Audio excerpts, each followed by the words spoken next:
What's up, everybody? I'm not even going to say welcome to the Reclassified this time, because this is bigger than the Reclassified. This is legacy we're talking about. This is history. This is, just a big moment for not only myself, but the whole entire family, and so I'm not even going to waste any time. I'm not even going to, mince anything. I'm just get right into it. We have a special guest for y'all today. And with all due respect to all of the guests I've had on the podcast so far, I hope y'all understand why this is probably going to be my favorite one and the one that means the most to me, to the family, and I think to y'all who are listening. So we're just going to go ahead and get right into it. I have my grandmother, our grandmother. Shout out to my co-host, my cousin Gabby here, huge part of the family, someone that I love dearly. We have our grandmother here on the podcast with us. We have Emma Hoff. How are you doing, granddear? I'm fine. I thank the God for sparing my life to see this day and to see my grandkids come and interview me. What a blessing. Yeah, and so I don't know how this came about, but we, obviously I have been doing the podcast for a couple years now to this point, and something that Quinette she mentioned, what if we were to interview you, right? And it's something that I had thought about for a while, but I just didn't know how to go about it or how to get it started, and so here we are. We feel that this is special. I mean, a lot of people know you as, we know you as Grandy, our grandmother. Some people know you as sister. Some people know you as teacher. Some people know you as a friend. Some people know you as a mother, a cousin, a daughter. So many people know you in so many different ways, but everybody knows you in different ways. And so we feel that the best person to get to know the person is the person themselves. Right. So although we know you as all of these different roles, who is Emma Hoff? Emma Hoff, you want to know who is Emma Hoff? I am the daughter of Gabriel E. Knuckles Jr. and Rose Garnett Vincent from Carisburg. I was born in Carisburg, and I married in Carisburg to Reverend Dr. Ephraim A. Hoff. And today we are so proud and happy to have brought up so many kids. We have so many. Ephraim Jr., Ronald,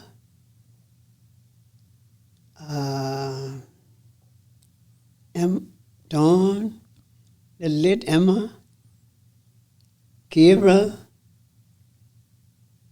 and Umo, and we have other kids that we raised. Nancy. And Nancy. Nancy. we have other kids that we raised and love. Chatu, the late Chatu, and her daughter, Tonia. We have Hava, who's married to Arthur Gabler. Chatu was married to Monga. Oh, forgive me for not remembering the first name. Hava is married to Arthur Gabler, and they have kids, which are our grandkids. And I have sisters. Chanise, she's my sister. Rose Knuckles, my brother. Benani Knuckles. And so many relatives. Yes. And to Mercy, too. And to Mercy. And to Mercy. And she has her kids, too. And we all live happily and peacefully together. Yes. Yeah, so as y'all can see, I wasn't lying when I said we got a big family. I mean, if y'all ever came to any family reunions or any type of socials or any events like that, y'all would see just what the Hoff family is about, and we're about that. We're about that. I'll bet on my family versus any family there is out there, and it all starts with you, Grandier, and we're just so thankful for you and who you represent and just the sacrifices, the life that you've lived to this point, and just everything that you've done for us. And so we're just so thankful for that. But we're just interested to know like where that comes from, because you talk about all of your relatives, your sisters and your children, your grandchildren and everybody, and just the sacrifices that you've made and who you are to us, that obviously comes from somewhere. So wherever you feel comfortable starting with, kind of what led you to who you are today, what adversities, what challenges, what achievements, what accomplishments, maybe in your childhood, like what led you to who you are today that is the person that we see, that we love so dearly? I think I forgot Chinese. Okay. She's my sister and a loving sister. Okay.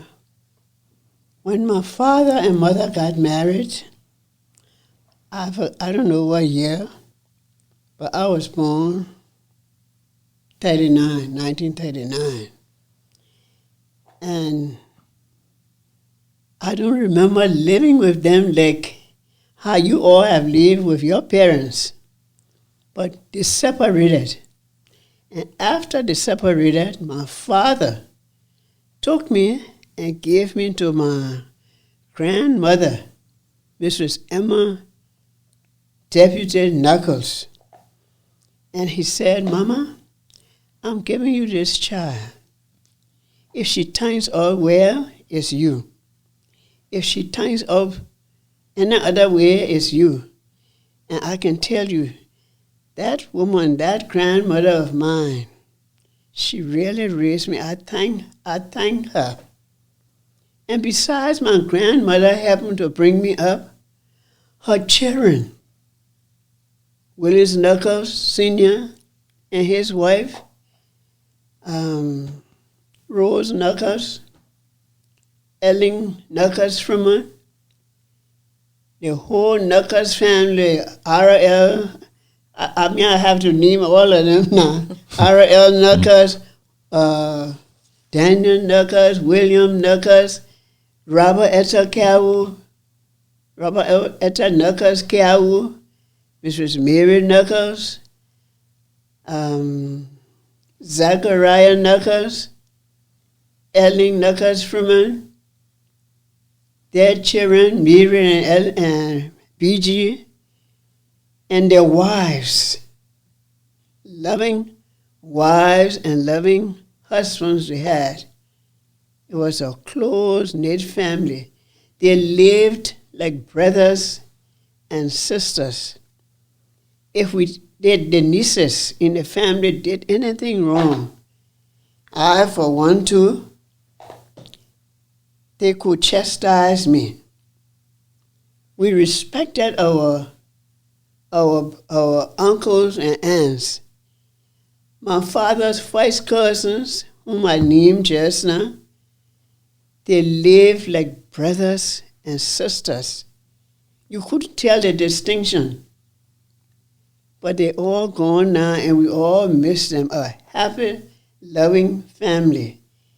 If there were any confusion in our family, my father, who was once upon a time the chairman of the Knockers family, I remember that he called all the family members under the plum tree. Now there was a large plum tree in our yard in Kirisburg. I think it's still there. And he called the family together and made peace.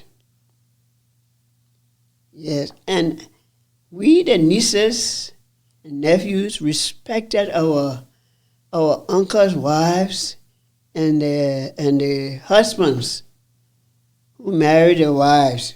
We respected them very much.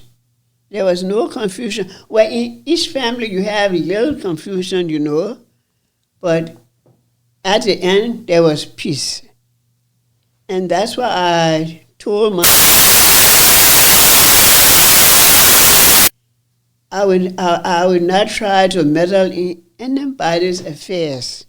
If it's anything, I try to call the family together and we settle it. But I personally will not go and dip in any of my children's affairs, and I have prayed God to help me for that.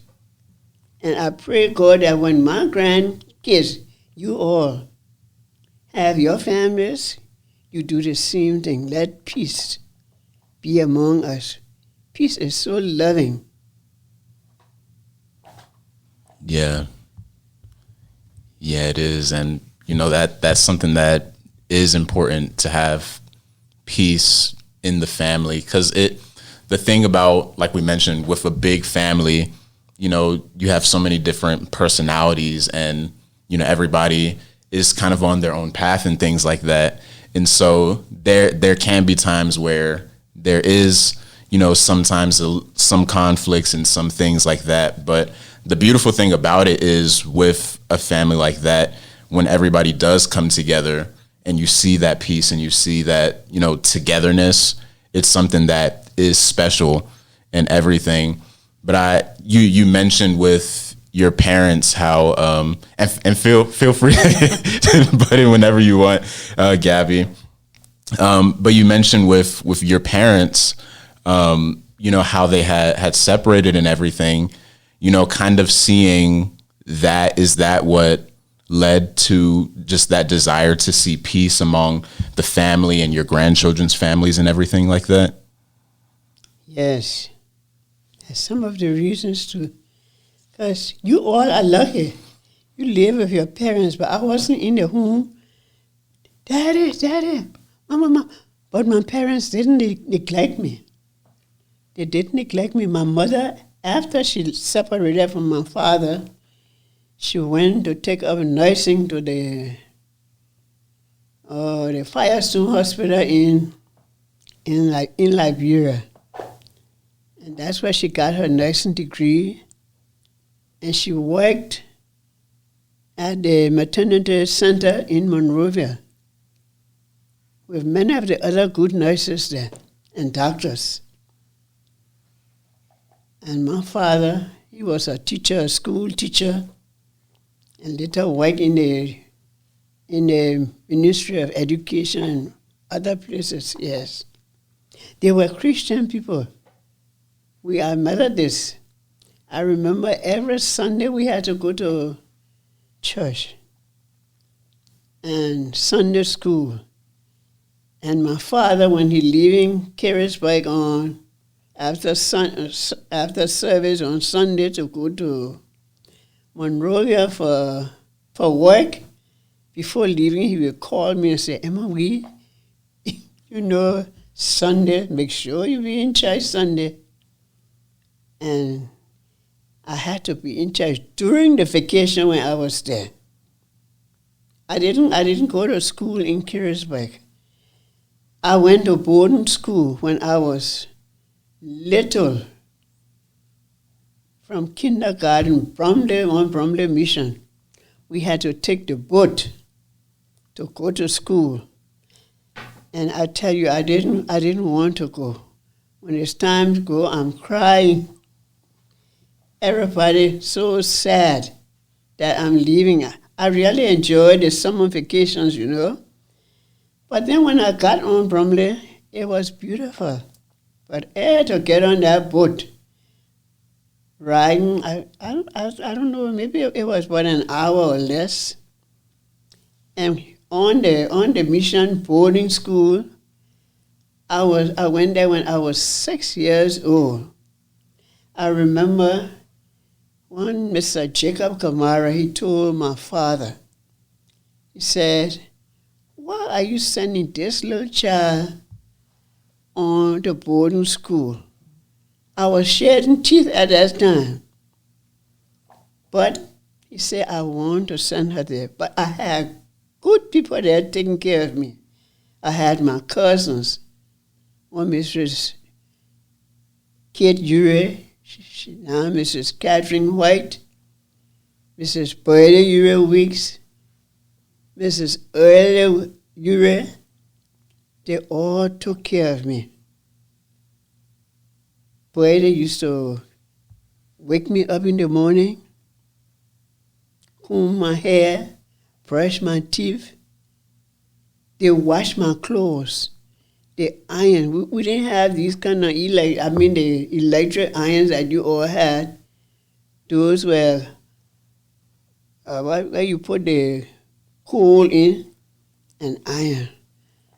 But they really took good care of me. Imagine a little child, 6 years old.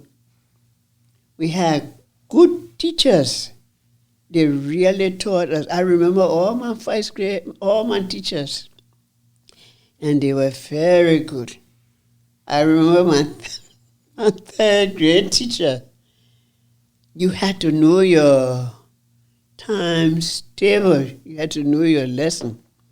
If she call you and say, if she said 2 times 2 and you don't know it, and you say it, she send you outside, get small crowds, and kneel on there a little bit, you know. But I thank God for those teachers in my life. And after we had lunch, we had to go to our after school program where you had to learn how to sew, you learn how to crochet, do embroidery, do some knitting. Some people made hats. And I really enjoy doing some of those things.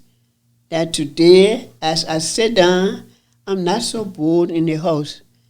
I try to do some of those things, and sometimes I share my little gifts with people. But I thank God for those teachers who really taught us. They were very nice. And the missionaries too. Our Liberian teachers as well as missionaries. Yes, they were very nice. Very nice. We didn't have the modern things that you all have today. Like the water system. We had to go to the well and get water. To the well and get water to take bath. And you know, some of us, little and small, we couldn't draw water from the well. The bigger girls did it for us. And I told you, I was small.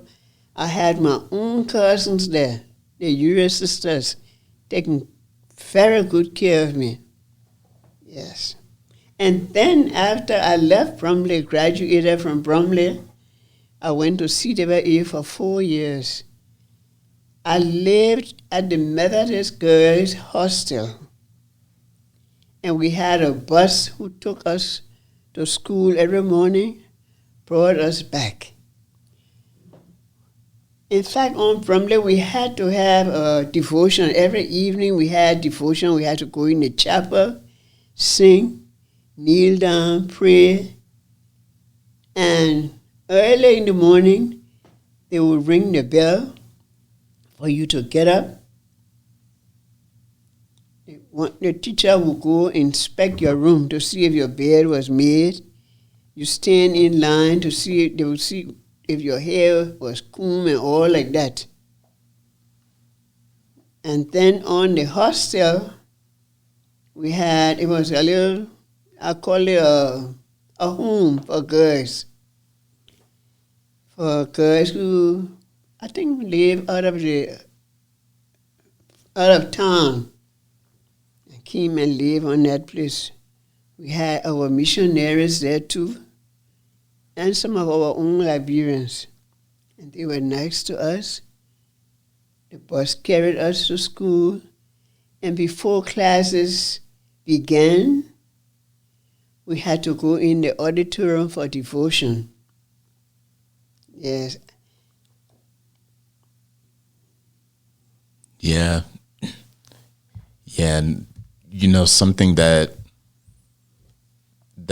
stuck out was when you were talking about, you know, your teachers and some of the missionaries that were there, and you know how nice they were, how they impacted you, and you know they were there and just being kind and showing compassion and everything. And you know, the reason that interests me is because, as we know, you spend a lot of time teaching and pouring into the younger generation. And so it was that kind of what led you into teaching, or how did that passion come about? And, you know, how was it teaching in the country of Liberia? Well, I remember once my dad and I were talking, and he asked me, Emma Weir, what do you want to be?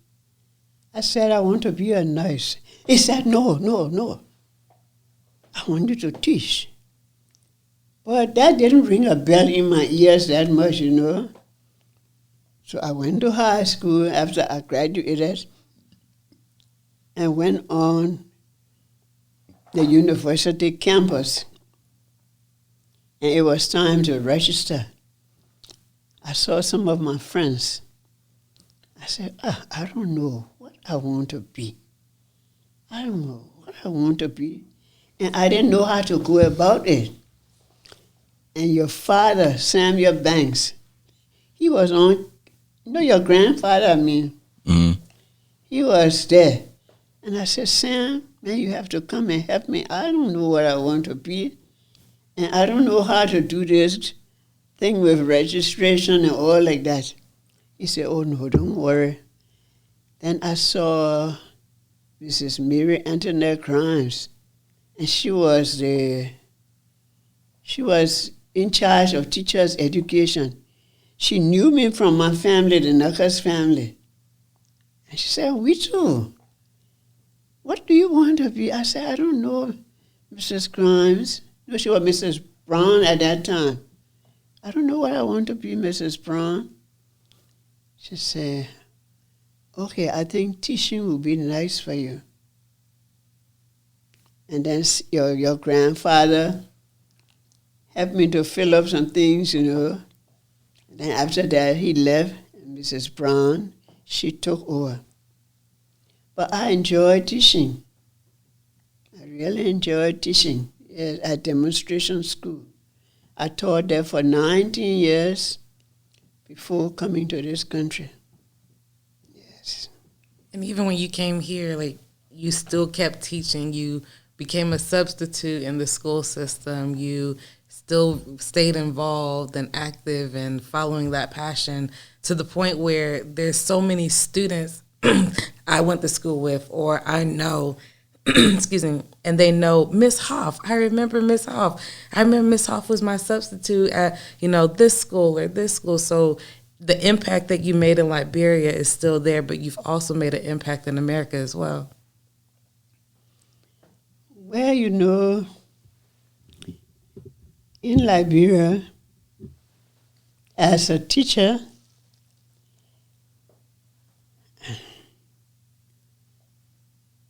we didn't have, how you call these things? There's new thing that you got where you can learn. You got calculator. Electronics. We didn't have that. But we made sure our students learn their lesson, do their homework. And sometimes if they didn't do it, you had a little pencil, you tap them to remember. My teachers did it to me. Yes, in elementary school, but not high school. Yes. Help them to remember. And then you could punish them. But it's different here. You have to be so careful. Yes. Yeah. And it, even with like you were saying, I mean, same with Gabby. I have friends who they talk about, your grandmother, she taught me, and she was getting on me and stuff like that. So it's good to see, and that's needed, especially with teaching the younger generation, just having somebody who has a lot of wisdom and somebody who not only has a desire to teach them like school things, but to just teach them about life and how they're going to navigate through that and everything. And that's something that, we've gotten to experience as your grandchildren, but, something that our friends have talked about as well. And so that's all been good. So thank you on behalf of everybody for that. Thank you. Thank you for all the lessons. I remember when we were younger, you brought us all to the house and you taught us etiquette. We had an etiquette weekend, an etiquette lesson, and you taught us how to sit at the table, how to use a fork and spoon and knife properly, and how to be proper when you're eating. So those lessons we always remember from you. Yes, because I was taught these things mostly at the hostel where I live. I lived there for 7 years after I finished school. And then my last 3 years, junior year, after I finished high school, then I went to college and I lived there for 3 years. I could have gone 4 years. But when I went to let me tell you before this, at the hostel in high school, every morning we had to say the grace, a little prayers, devotion, everybody in the dining hall before getting on the school bus. But in the night, we had real devotion after we had supper. And every night before I went to bed, I used to pray. I prayed, I said, Lord, I hope to marry one day.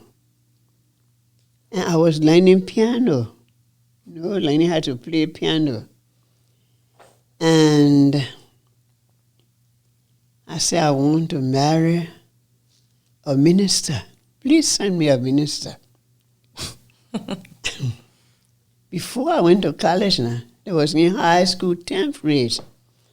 I said, please send me a minister. Let me marry a minister of the gospel. While I am playing, he's preaching.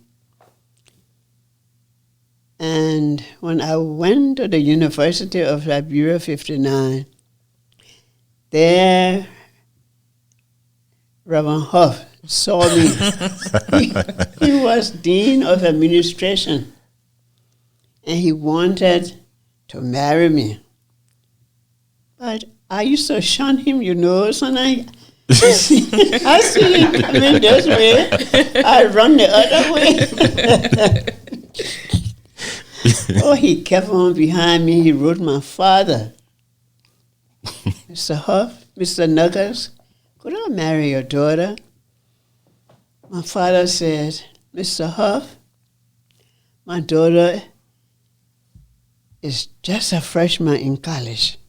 She doesn't have any kind of degree. and you have PhD.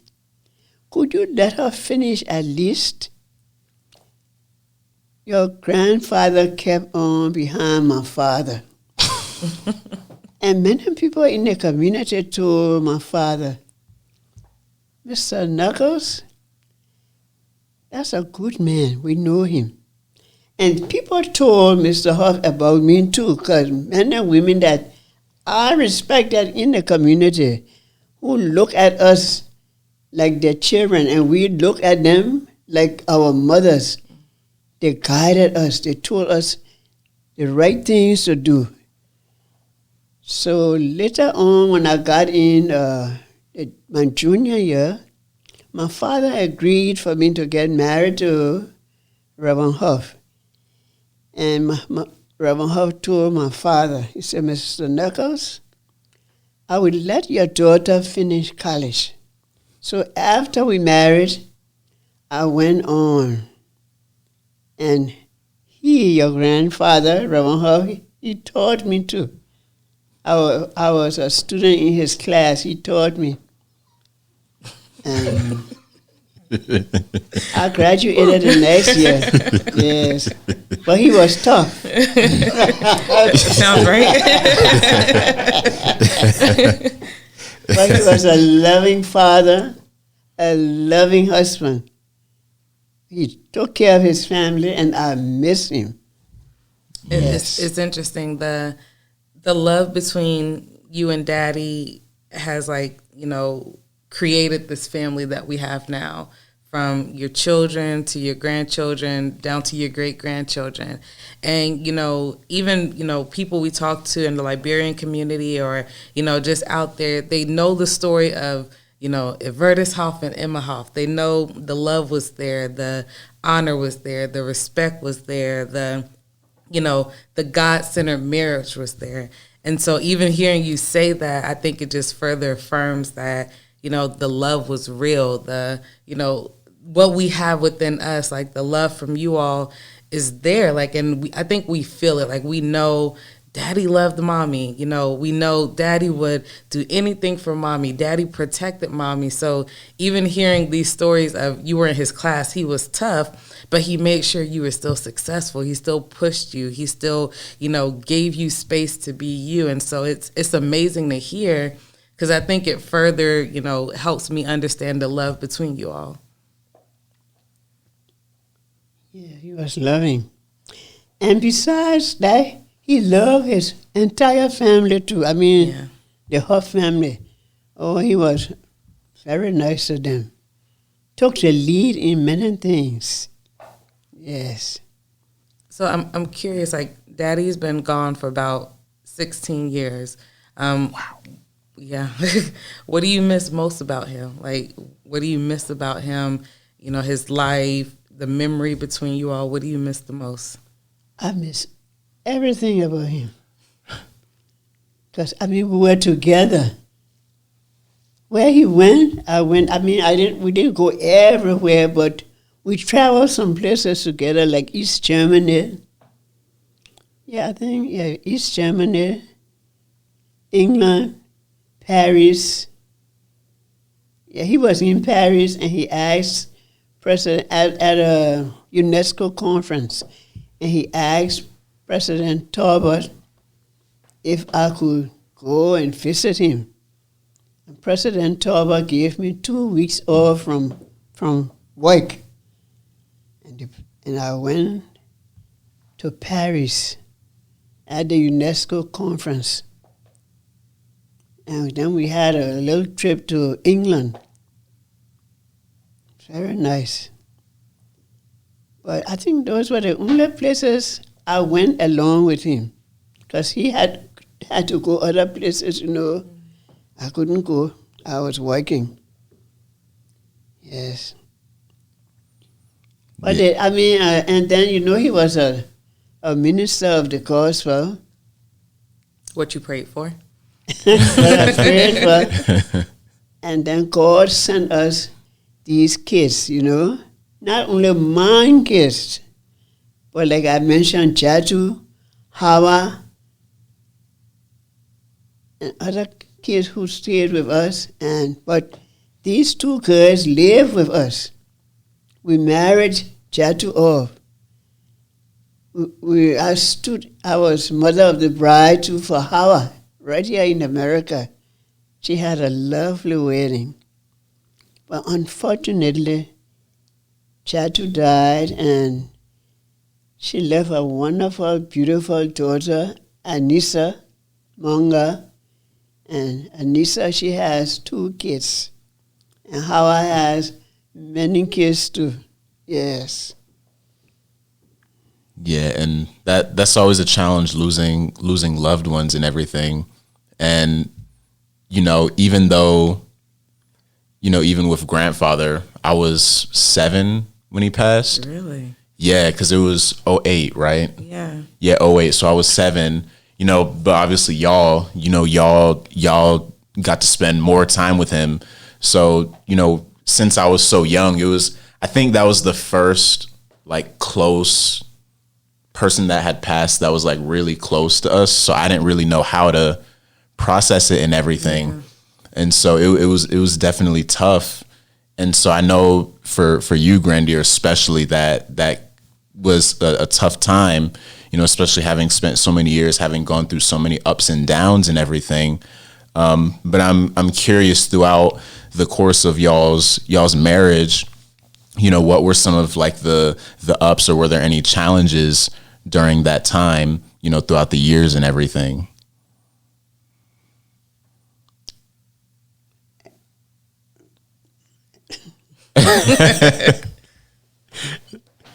That's a good end. That means that there wasn't too many then, right? Or you mean in our marriage? Yeah, or just situations where y'all had to come together and kind of battle through some type of adversities or anything like that. Well, we had a nice time together. That's good. Understand? I mean, we had a little ups and downs, but not that serious. Yeah, where people had to come and settle problems and all like that. No, we didn't have that.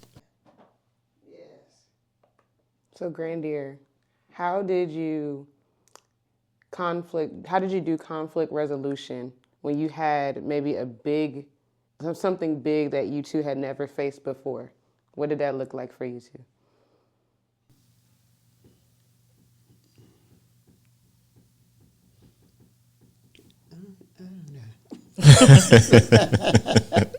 I think it's telling. Like, if you have to think about it, you can't come to an answer. I think it's telling, and it's one of those things where you really understand the structure of the family.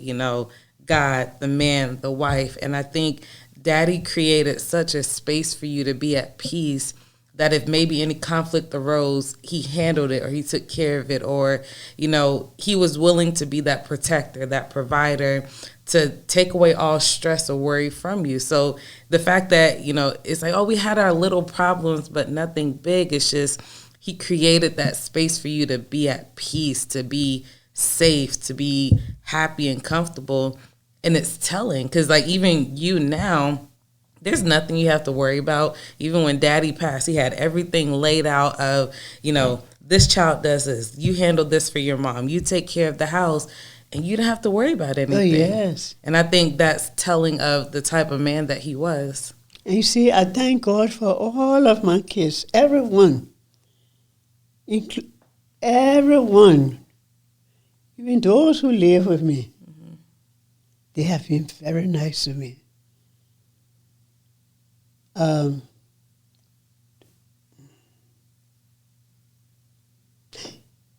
Yes. I blocked off from what I wanted to say. Ask that question again. Any conflict? Or which question? Yeah, Daddy took care of everything. Yes. Yeah. Goals. Yeah. Goals. And it's, I think it's special to have, because I look up to my dad. I tried to emulate a lot of his ways, and sometimes he gets a little crazy. If you're watching, I know you're watching, and that's why everybody's laughing. You know who you are. You know how you are. We know. And what I wanted to say, Yeah. I thank God for all the grandkids. I mean, all the children, my children. We're better than them. After Daddy passed away, every one of the kids have taken care of me. Every one, even their wives and husband, all have taken very good care of me. I don't have any problems with them. Yes. Yeah, and I know we a lot of times we live in a world now where it's one of those things where, people will only do something for you if you've done something for them, which in some ways that's good. Some ways it's, you shouldn't wait for somebody to do something for you before you do something for them. But, a big point for that is, one of the big reasons why, I feel that everybody has made it a point and made it a priority to make sure that you're well taken care of is because you've done the same for them throughout their lives. And that's something that they've seen, that they've experienced. And, especially during, some of the difficult times in Liberia, with the Civil War that happened. And, my dad talks about it all the time, and my mom as well, just how that was a kind of a rough time, and how, you, grandfather, and everybody kind of made those sacrifices to make sure that everybody was okay, even though it was, a difficult time. And so, kind of how did you feel during that time when all of that started happening?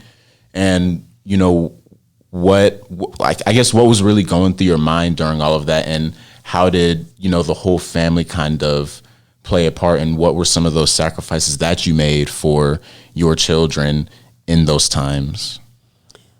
Well, let me tell you. The night of the coup, we had just come from our Baptist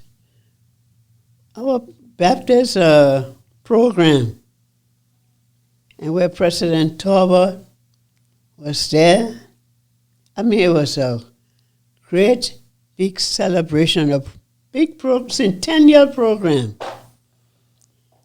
And that night, while we sleeping, somebody called and said, "Mr. Hoff, they have killed President Talbot." And it was not long after that, we heard a doorbell ringing to our house. Usually when I would hear the doorbell ring, I would go and put the light off and on, outside. Or sometimes I hear the dogs barking, but I didn't do it that night. And I heard the person ringing the bell. I think he called my husband's name, but we didn't open the door because we didn't know what was happening. When you hear that they had killed the president of Liberia.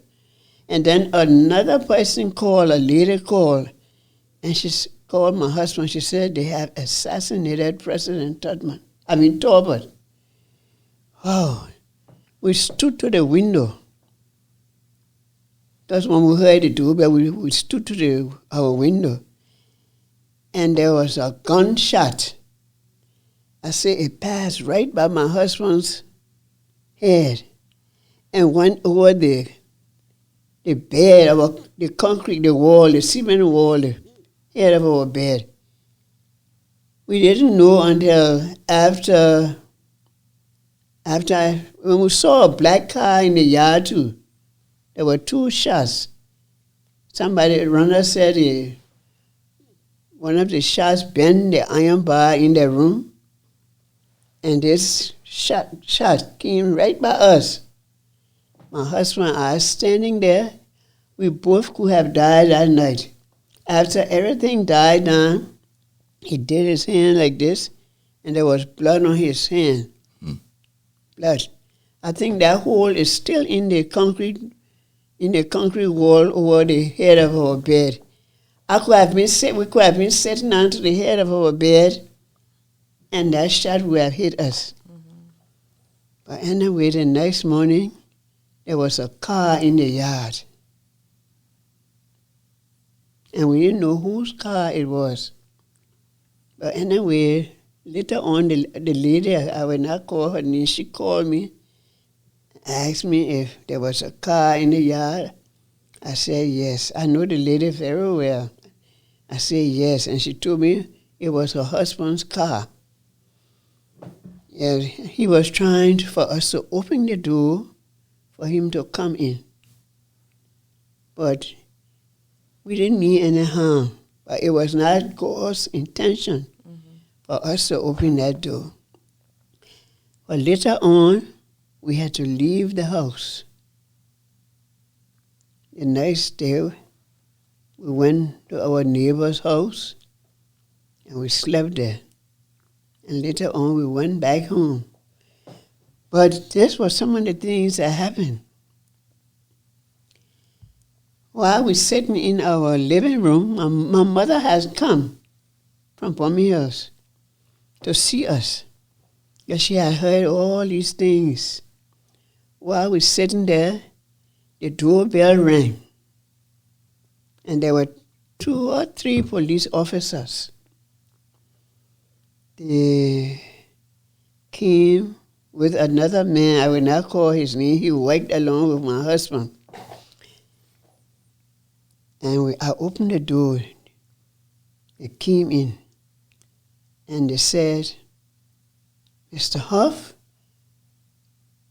I will not call the man who sent them to the house, somebody from the Justice Department, sent us here to kill you and carry your hairs.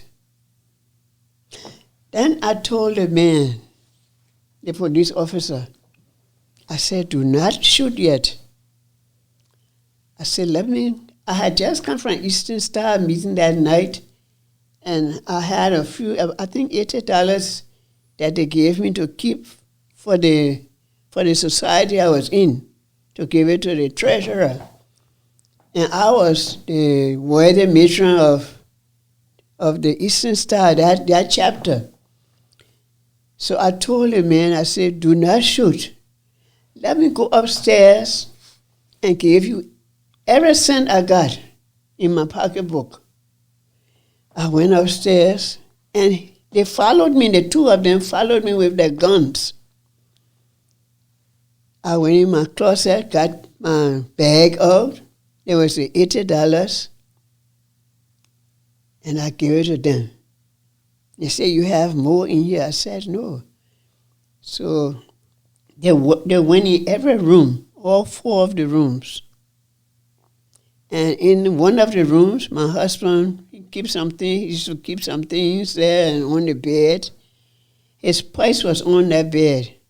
One of the police officers grabbed the purse and put it in his pocket.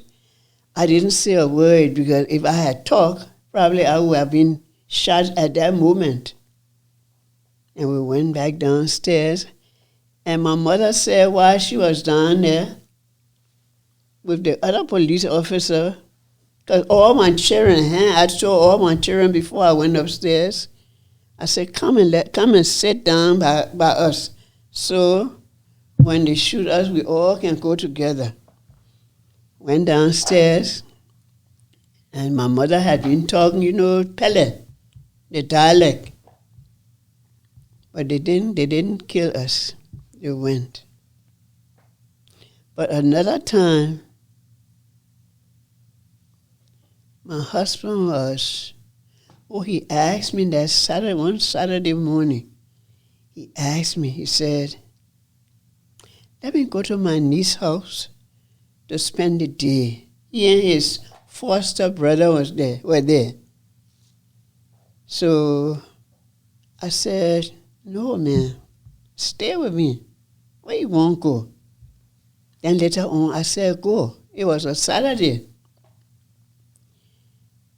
After he left, I said, let me just go outside and do some sewing on the porch. But I didn't carry the mission out there. I was gathering my cloth and things to carry on the front porch. But I didn't go. It was not long, my doorbell rang. And I went, I said, who is it? There were 3 police officers. I alone in the house that Saturday. 3 police officers. I had sent Nancy, Dawn, and Emma to the store to buy something for me. And they said, open the door. I said, okay, I don't have the key. The key was right in the front door. I said, I don't have the key with me. Let me go upstairs and look for the key, and I will come back and open the door. As soon as I got upstairs, I called your grandfather. I told him what was happening. Then I called my neighbor. I told her, I said, these people here the police people come here to me. And I alone in the house, I have sent my girls to the store. I said, please look outside. If you see them coming, tell them don't come to the house. Let them go to your house. She said, okay. I opened the front door, and they came. Where is your husband? I said, he's not here. We want to go in all the rooms and see. I said, okay, let's go. We went upstairs. They looked in the 4 bedrooms. They looked in the bathrooms. They didn't see, and then even in the closets, they took the guns, doing the clothes to look in the closets. Then they said, let's go downstairs. I went downstairs. They look in the rooms. They look in the bathroom, the living room. Then I got cheeky and said, you can look under the step. Oh, no, we okay. Then we went upstairs. They said, I said, okay then. They said, you have to go to the Department of Justice. The Justice Minister said, I will not call his name, said that you should go. I said, well, could you let me put on my shoes, because I had on slippers, and change? No, you go just like that. I couldn't resist, because I didn't want to knock my head or kill me. I went outside, I locked my front door. I got in the car. When we got to the Ministry of Justice, the high school that I went to, CWA, was right in front of the Ministry of Justice. And I saw a boy there from my hometown, Kirrisburg. And I just did my hand like this to him. You know, I didn't want the police see me waving to him. He knew something was wrong. So I found out later that he got in his car. My people in Kirrisburg told me. He got in his car immediately, went straight to Kirrisburg, and told my grandmother and aunts and uncles, you know, your daughter is in trouble. And he told her what happened. And they came to the house. And when I got to the Ministry of, in the Justice, to the Minister of Justice, he asked me a whole lot of questions. Where is your husband? I said, oh, he went out of town with his brother. Where? I said, I don't know. I knew exactly where he was. And asked me about some of his other brothers, you know. Then after they got through with me, he said, okay, you can go. But he told the people, he said, you see her husband anywhere, you shoot him.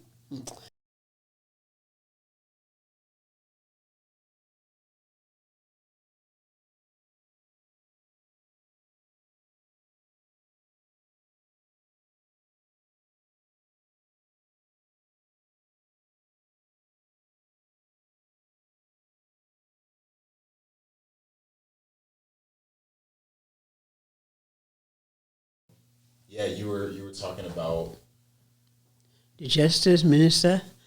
Okay, after he told me to go home, I went down the road, and I was waiting for the bus to take me to where I wanted to go. I was standing in front of a shop,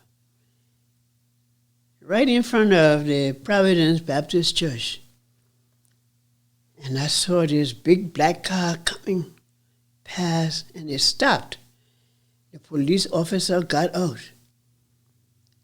But before the police officer got out, I ran in the store and I hid. And the police officer came. He said, the minister said you should go. So, the police people, I went to his car.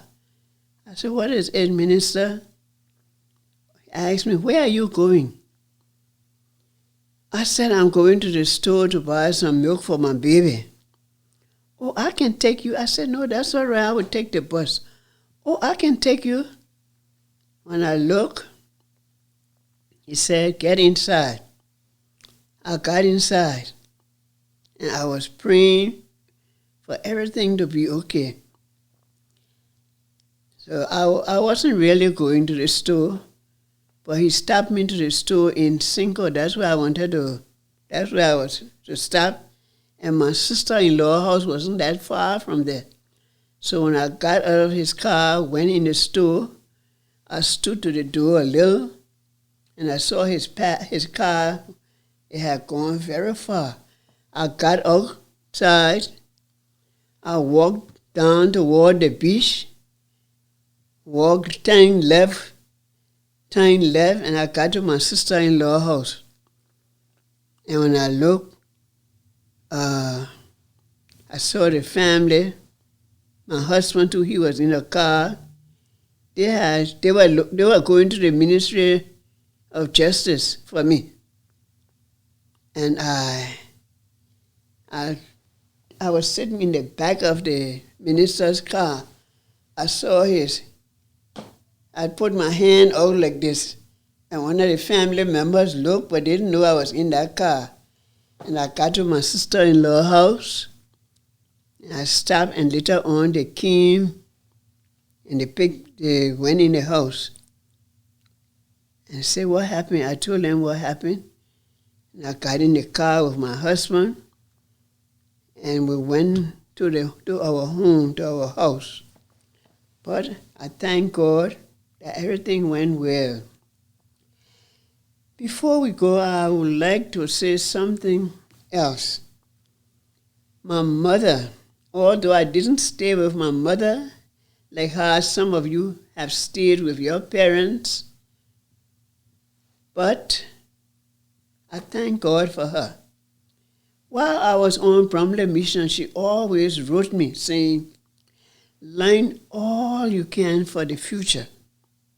Beauty fades, learning lasts. And she always wrote me that.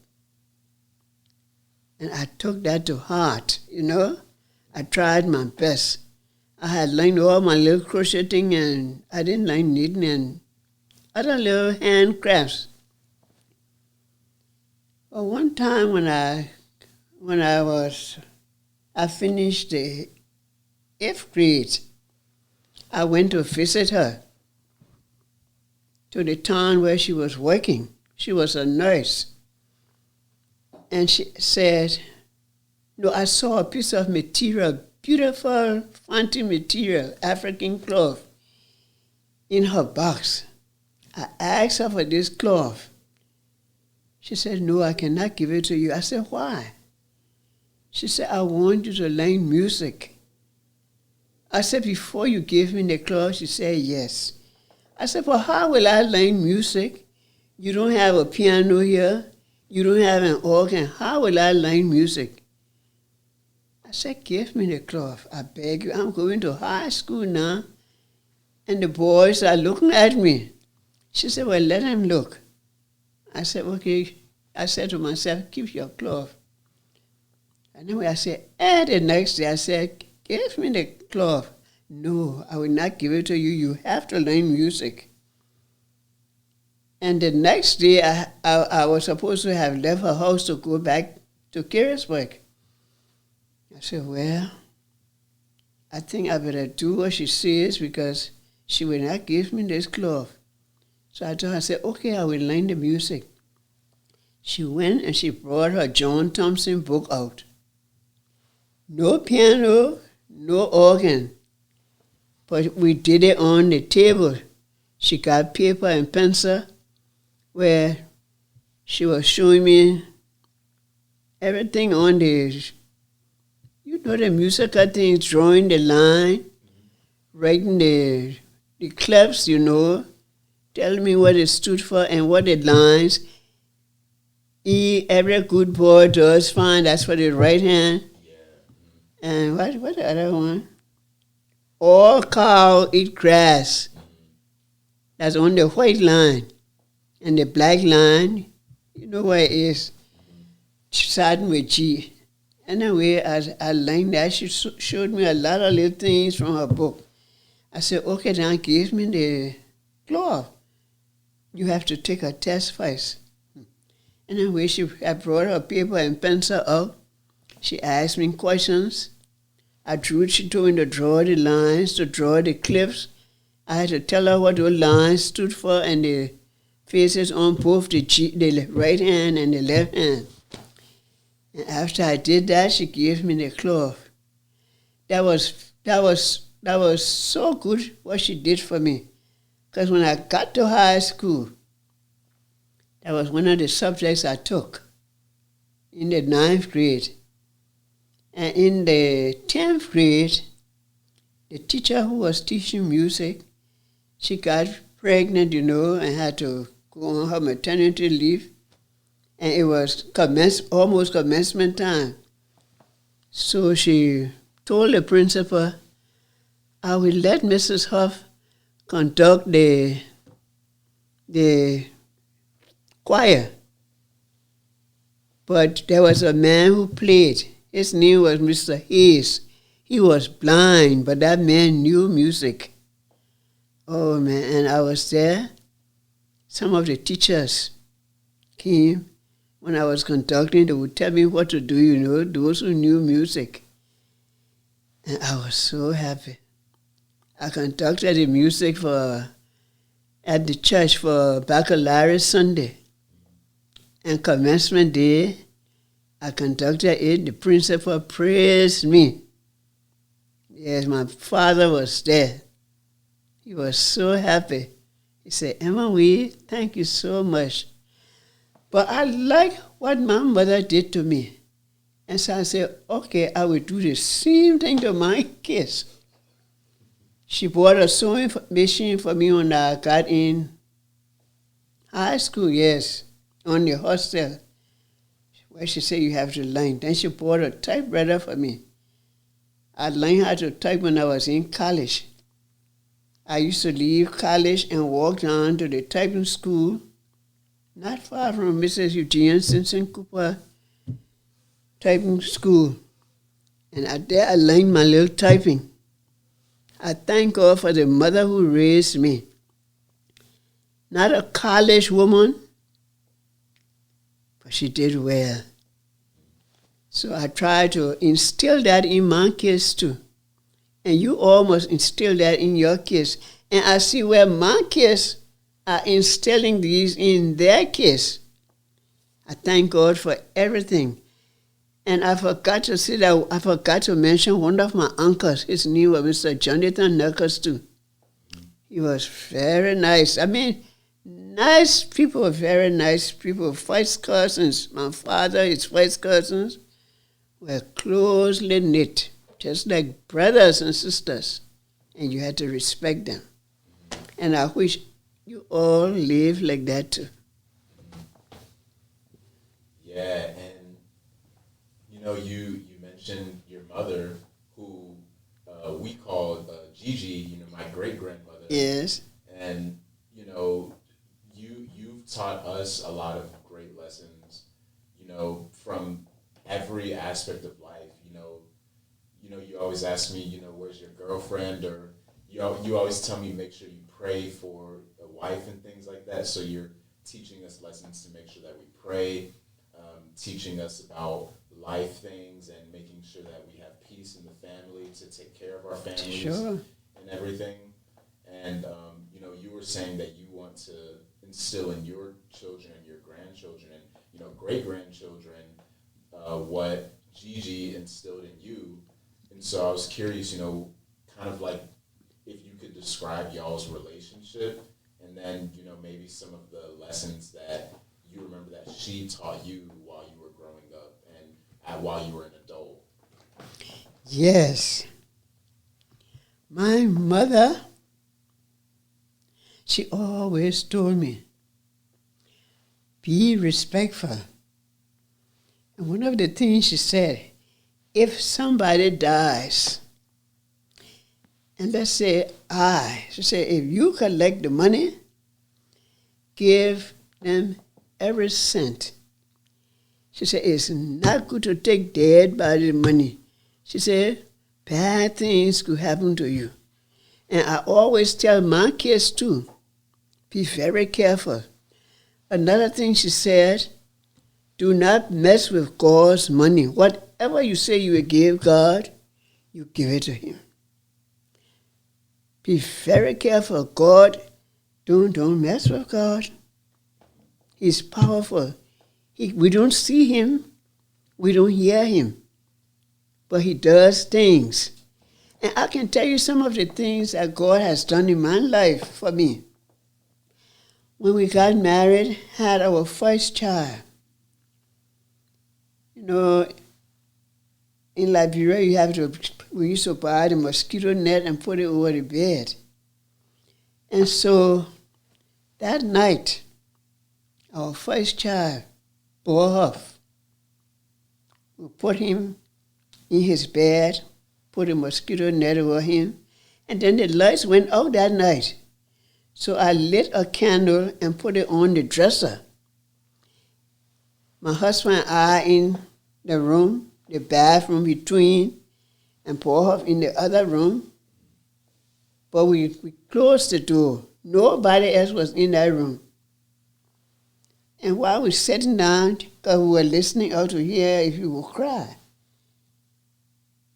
while we were sitting there, the door opened. I saw the light to the door and it closed back, bam! I said, oh, Alfredas, I see light in that room. I didn't move, we didn't move. It stayed a little while, the door opened again, and there was light to the door. Bam, it closed. We got up when the glass on my dresser had cracked. And there was the baby wiggling in his bed. We took him out. I thank God that house, something could have happened. Suppose the door had not opened. We would not have known. And you see how God is powerful.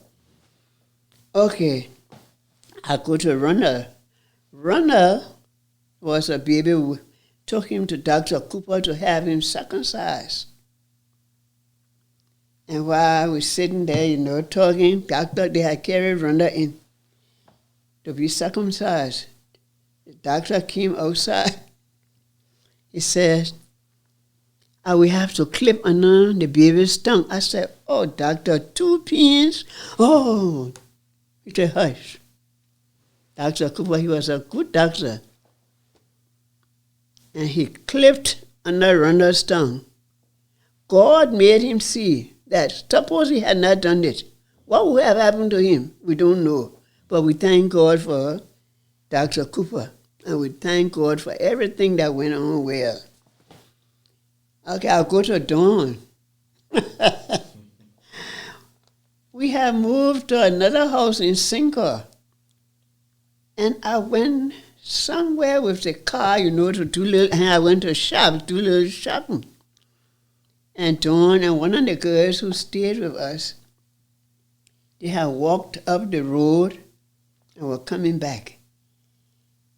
And we came, the car, we passed them, you know, because she was not far. And I got out of the car, took some of the things, or went in. And I never saw this man under the tree when I passed, but I know he was there.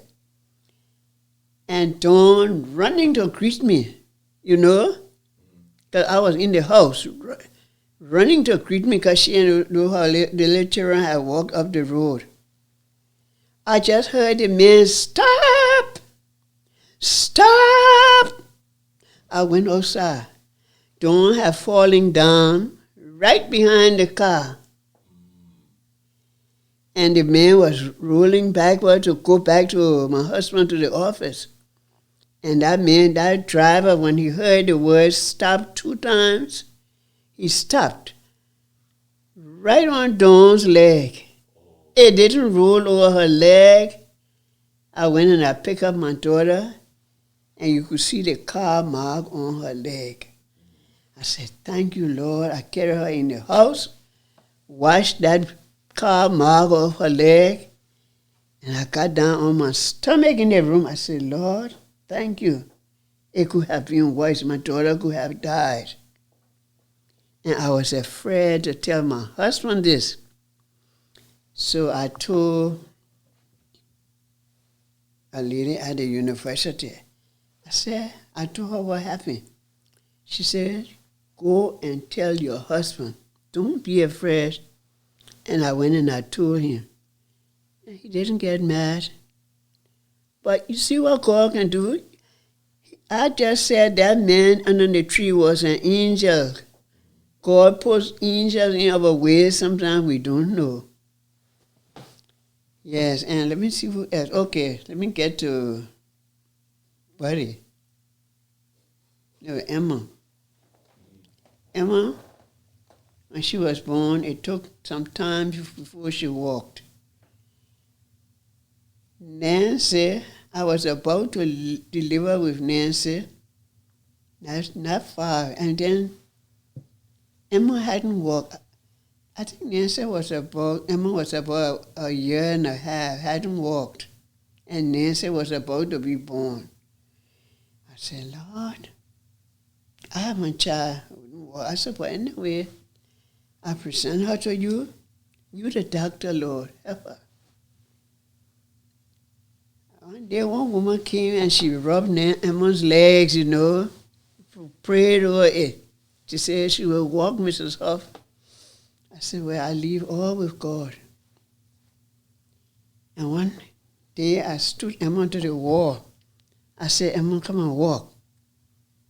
Emma took 1, 2 steps, and she got back. I said, "Oh, Jesus." It didn't stay long. I stood Emma back to the wall. I said, "Come on, Emma, walk." Emma started walking and walked on and on and on and didn't stop. I said, "Lord, thank you. You did this." Then when it comes to Mr. Buddy,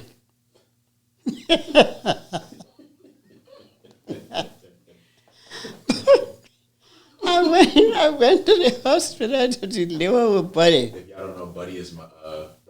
What are you telling? Yeah. And couldn't Emma, your mother. Exactly. I went to the hospital to deliver with Buddy. The doctor delivered Buddy, and he said, there are some babies in that room. I don't want your baby to go there. So keep the baby in your room. I said, "Okay, doctor." The next morning, you know, the people, I don't know what you call them in the hospital, they are not nurses. Candy stripers? I don't know, but anyway, they work at, some of the women that work at the hospital, I think cleaning up, maybe taking baby baths and all. Like the text, like CNA. Okay, something like that.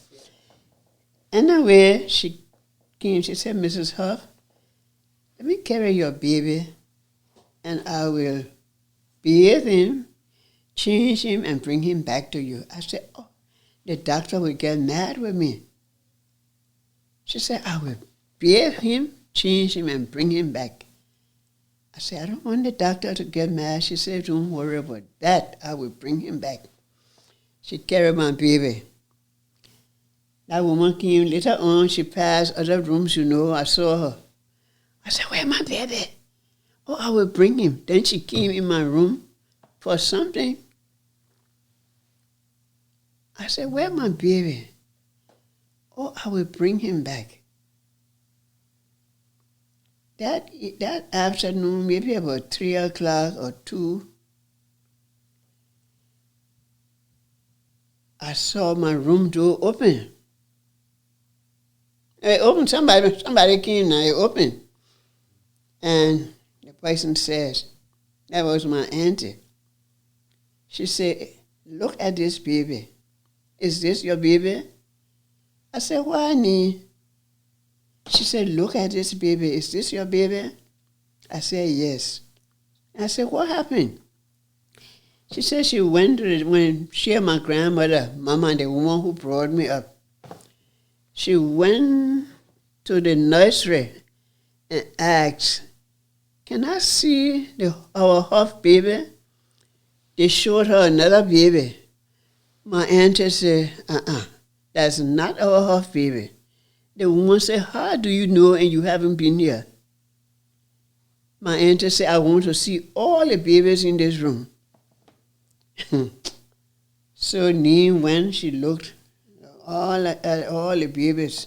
When she came to this particular baby, she said, this is the Hoff baby. May I take him for his mother to see? She said, okay.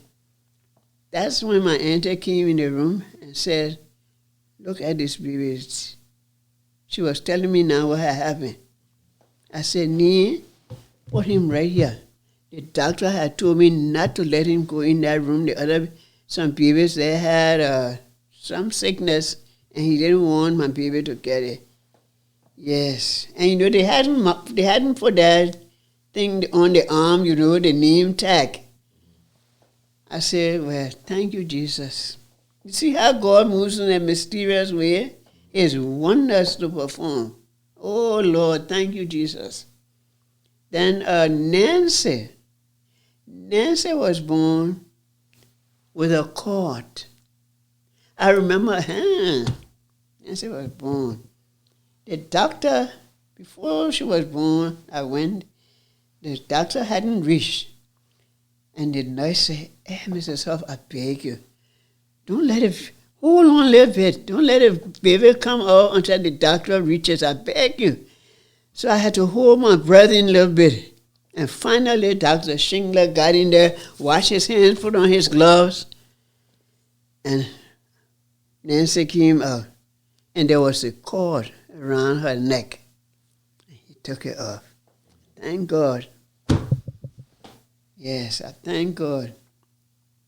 Well, I know much about Pomo now. Ain't much happened to him. I thank God for him. He was my last little baby. Yes, but I just want to say how God moves in a mysterious way. His wonders.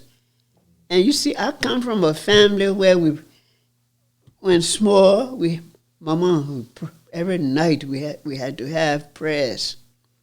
I slept right with my mama because I was afraid, So we have 4 graveyards right around us, one behind, one on the side, one down the right, and another one further down. So I used to be afraid. So my mama, I slept with her. And we prayed we prayed every night. Early in the morning, I would see Mama get down on her knees and pray. So I learned that from there. Went to Bromley, we had to pray. CWA, we had to pray. The hostel, we had to pray. Then when my father going back to Monrovia, remember, Emma, church is on Sunday. Yes. But I remember one Sunday, I got to church late. It was Communion Sunday. And my father, when I got there, we had to walk down, go up the hill, walk to the church. Father standing to the church door. I got there, he said, Emma Wee, if today was not Communion Sunday, I will send you back home. Oh, I started crying. I went to where I usually sat with my mama every Sunday in church, my grandmother. And he came and he tapped my back as if to say, I'm sorry. Yes, but I've had some wonderful times in my family. And the women of Monrovia, some of them, Liberia, were just like mothers to us. Just like mothers, they advised you. If they saw you not dressed correctly, they would speak to you. Or if they saw you acting out of the way, they will call you and say, that's not the way to act. Yes. And then in Liberia, I'm talking about me now, I don't know for other people. But if I do something wrong, let's say no mother around there, none of my family around there, somebody knows my family. And if I'm doing something bad, definitely they went and they told my father. And I can tell you what happened with me once. Vacation. My friends and I we just went looking around in the stores, walking around, and it was almost time for offices to close, families to go home. We all got in went our different ways. I know I got in a taxi. And then getting in the taxi, going home, I passed by the Ministry of Education on Carey Street where my father used to work. And there he was standing up with some people. And I bent down in the car, I said, oh, I see my dad. Woo! And after we passed, I sat up. And then the taxi driver, he dropped me not far. Well, not too far from the Ministry of Education. You know, that taxi driver turned around, went back and told my father, your daughter was in the car, and when she saw you, she bent down. So when Dad came, he said, Emma Wee, the taxi driver told me you were in the car. When you saw me, you bent down. I said, oh, Dad, I didn't want you to see me. He said, but don't do that again. Just be yourself, Emma Wee. I said, thank you, Dad. He didn't quarrel with me. He didn't beat me. Yes. But I enjoyed my family. I enjoyed myself. Yes. Yeah, and it's something that you kept on mentioning, throughout all of those relationships, the foundation was, the relationship with God and making sure that He's at the forefront and first in everything, and then even talking through, the birth of all of your children and how God orchestrated all of those things and how His hand was in all of those things, through some of the difficult situations and everything. It seems like, which, we already know, but that God was definitely had His hand on you, the whole entire family, and everything, and that really strengthened y'all's faith in Him, even with Gigi setting the example of praying every day and getting on her knees and praying, and then seeing it continue through you and then through your children as well, and then through us, just making sure that we have that faith in everything. And and so because of that foundation and because of you relying on God and everything, I guess, how has your relationship with Him grown, and how has that allowed you to lead your family and to set an example for your family to keep Him first and to pray and all of those things?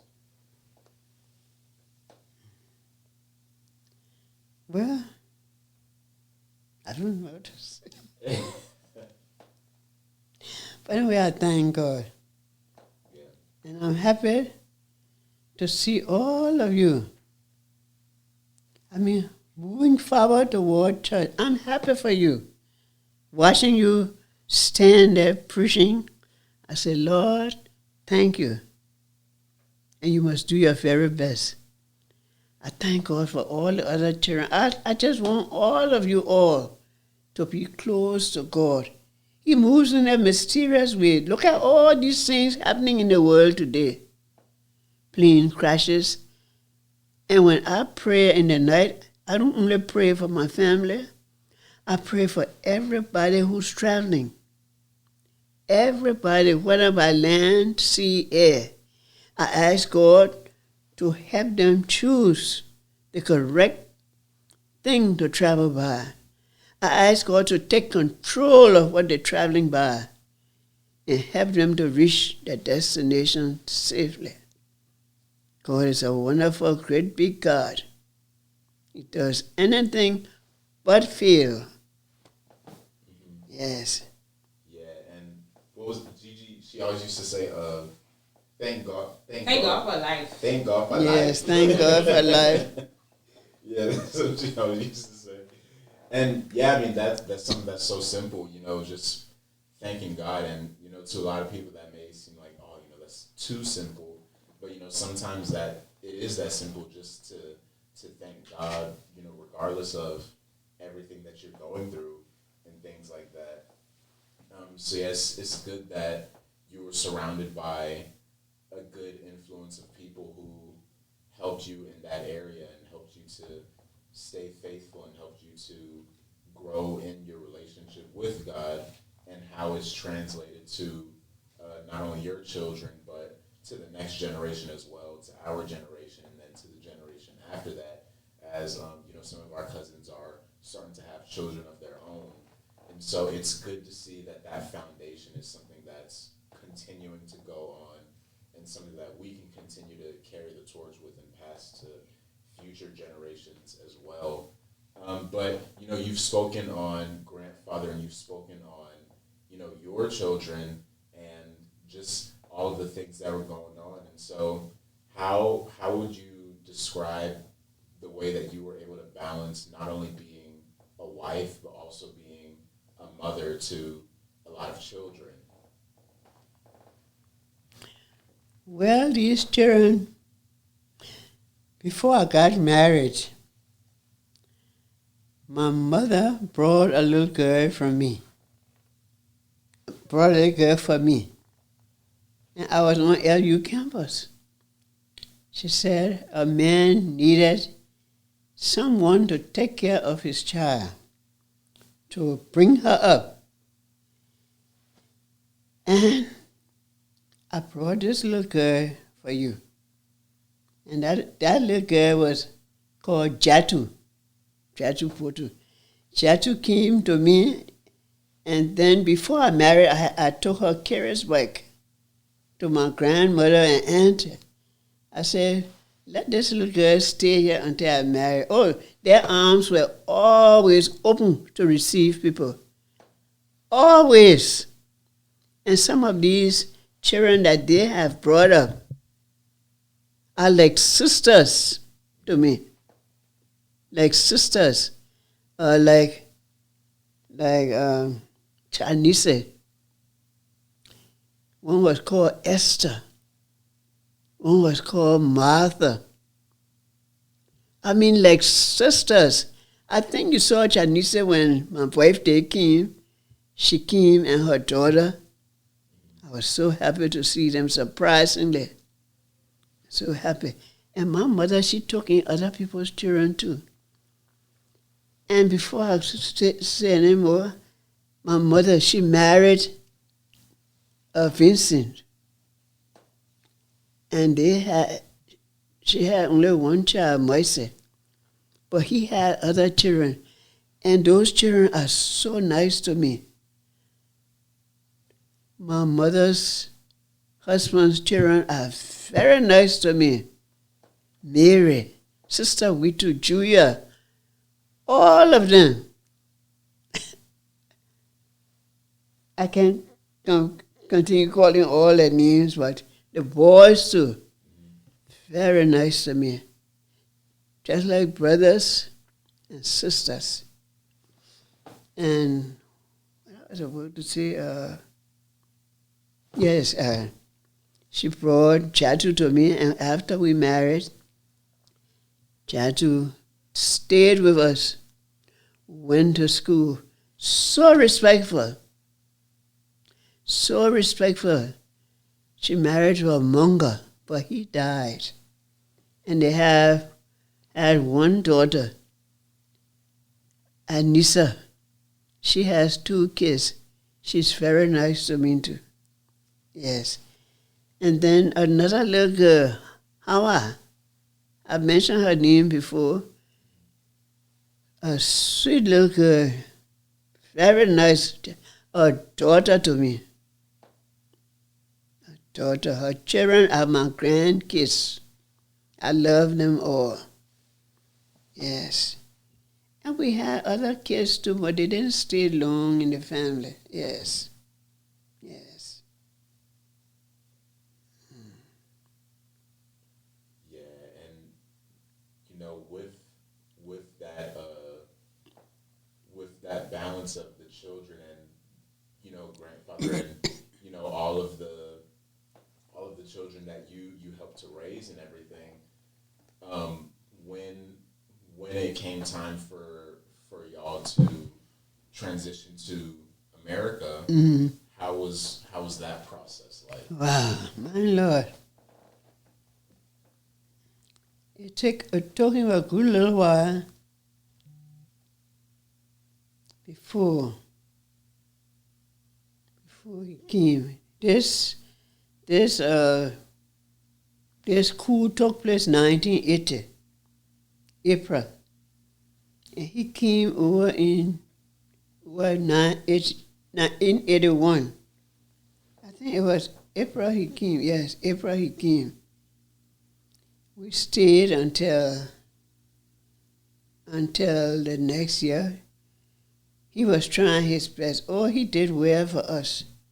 Sonny, he provided for us the whole while he was over there.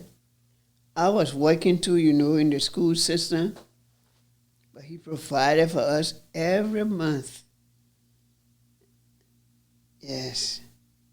He left his relatives in charge of us too, his sisters and brothers. They were nice to us too. Yes. And they helped us too.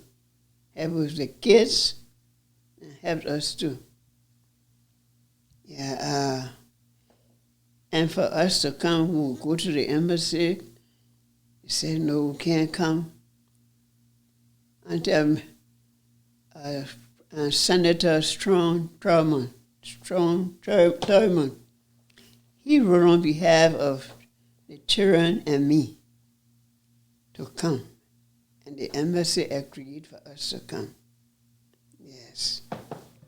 And my brother-in-law, Philip, he was very nice, took charge of everything.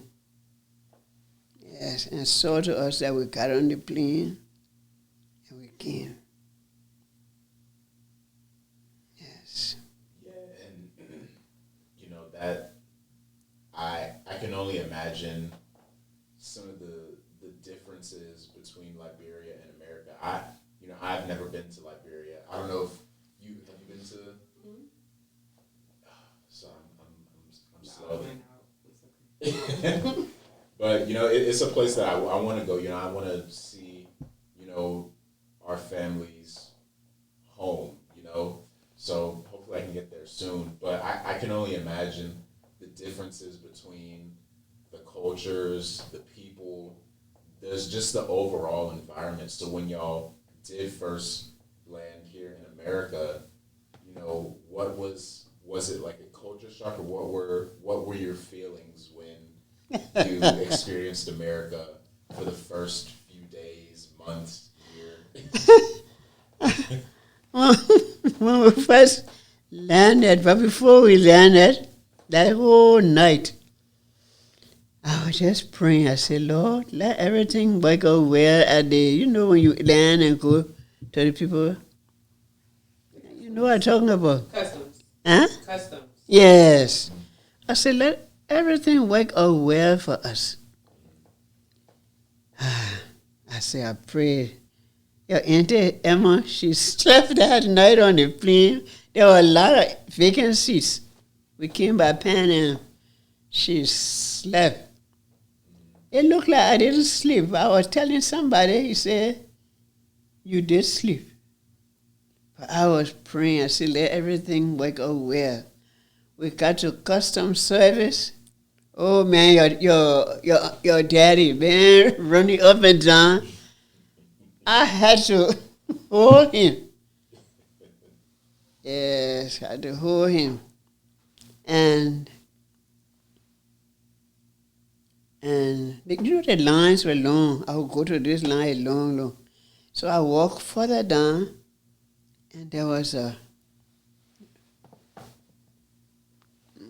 woman. I drew back. She said, come. Nobody was there with her. She asked a few questions. How long you will be here and this and that.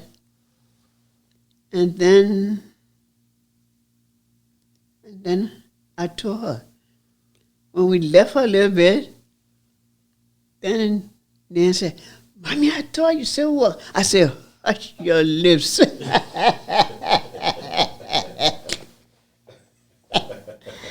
Anyway, Massa Fruma, your uncle, your grandfather's niece, she went to pick us up, and we slept with her. No, we landed here Easter Sunday morning, and I called your grandfather, told him we were there and all like that. You know what he said? After we got to talking, he was so happy. I want you to go to church.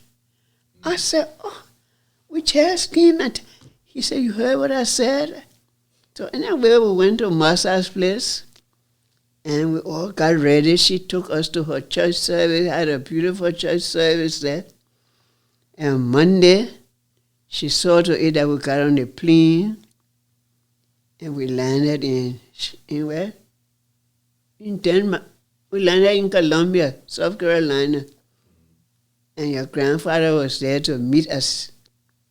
Yes. He was so happy. The church people were happy for us. We went to church that next Sunday. Very happy. And then the pastor of the church asked me that very time, could you please play the organ for us, or the piano? I mean, they had a pianist there, one in charge. I mean, an organist. But I just played the piano along with him. Yes, until we left that church. Yes.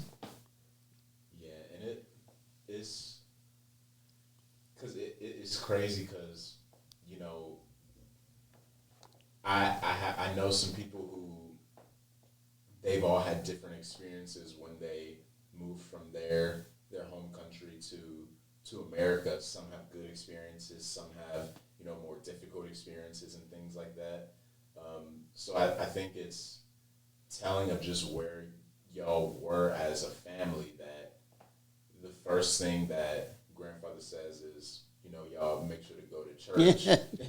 that's that, and I'm not even. It's not even surprising that he would say something like that too. You know, this is right on cue for, you know, the man he was, and it is in everything. So, you know, that's a blessing to hear that despite being in a completely different environment, that's still at the forefront and still, you know, the priority to make sure to keep God first in that.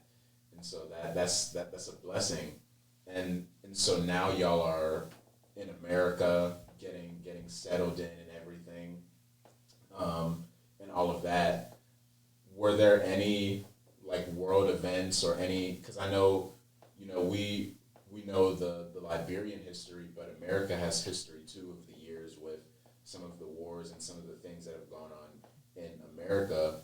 Were there any major world events that were going on while y'all were here in America and, kind of going through the 80s and 90s and everything like that?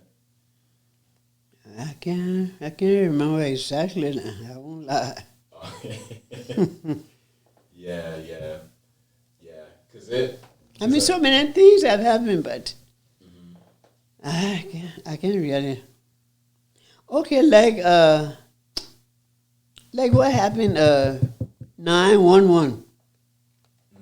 Yeah, the 9/11. Yeah, 9/11. Wow. I was in school that day. And I think they announced something like that on the air. Well, we prayed, yeah. But too many things have been happening.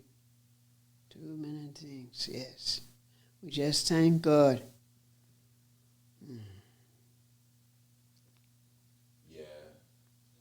Yeah, that was that because at that time I was only one, and so it's something that I didn't even know about until I was older and was told about it.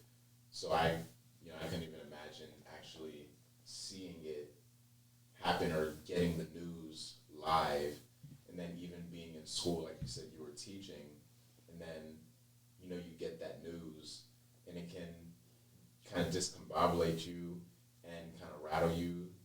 When you first heard that, what type of feelings did you have? I felt terrible for all those families that had died. I mean, husbands, brothers. Oh, man.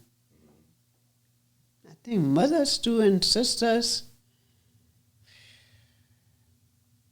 Terrible.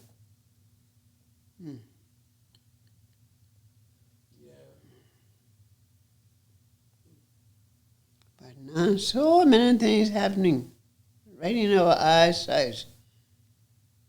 Houses coming down. Buildings burning with people in there. Planes crashing. Yeah.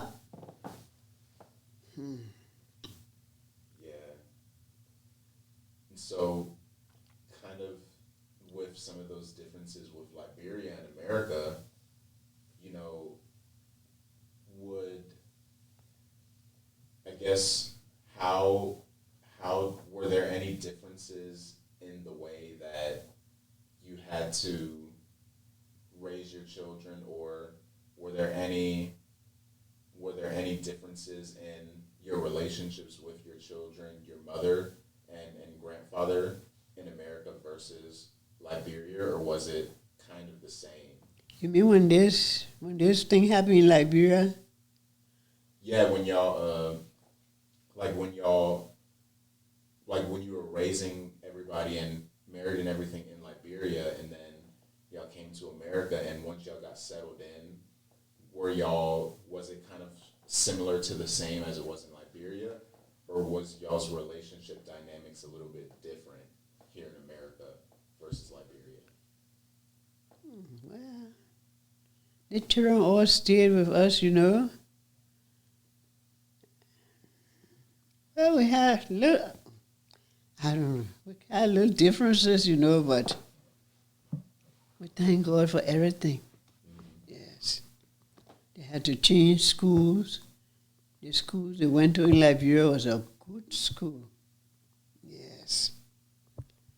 And then for Dawn to come, we had to get what a thing near her. I went to her Catholic St. Teresa's convent to the principal and her teacher, and they wrote a letter for her to the embassy, and they agreed right away for her to come over. Yes, and one of her cousins brought her over. Yes, we paid her money for her to come. Yes. Yeah, and that's good. And my parents have even talked a little bit about that too. That transition and coming, and they were saying with some of the schools that they were going to. I haven't had my dad. I haven't interviewed my dad yet, but there's a story he always told us where one time, and may have told you or you may remember it, but he said he was in school one time and they were playing soccer or football or something. I always forget. Maybe pine cone football. And he was saying that I don't remember, but he said that there was an altercation and they started arguing and everything. And I think he had gotten punched or pushed or something. And so he said he got up and he did like a quick double punch on them.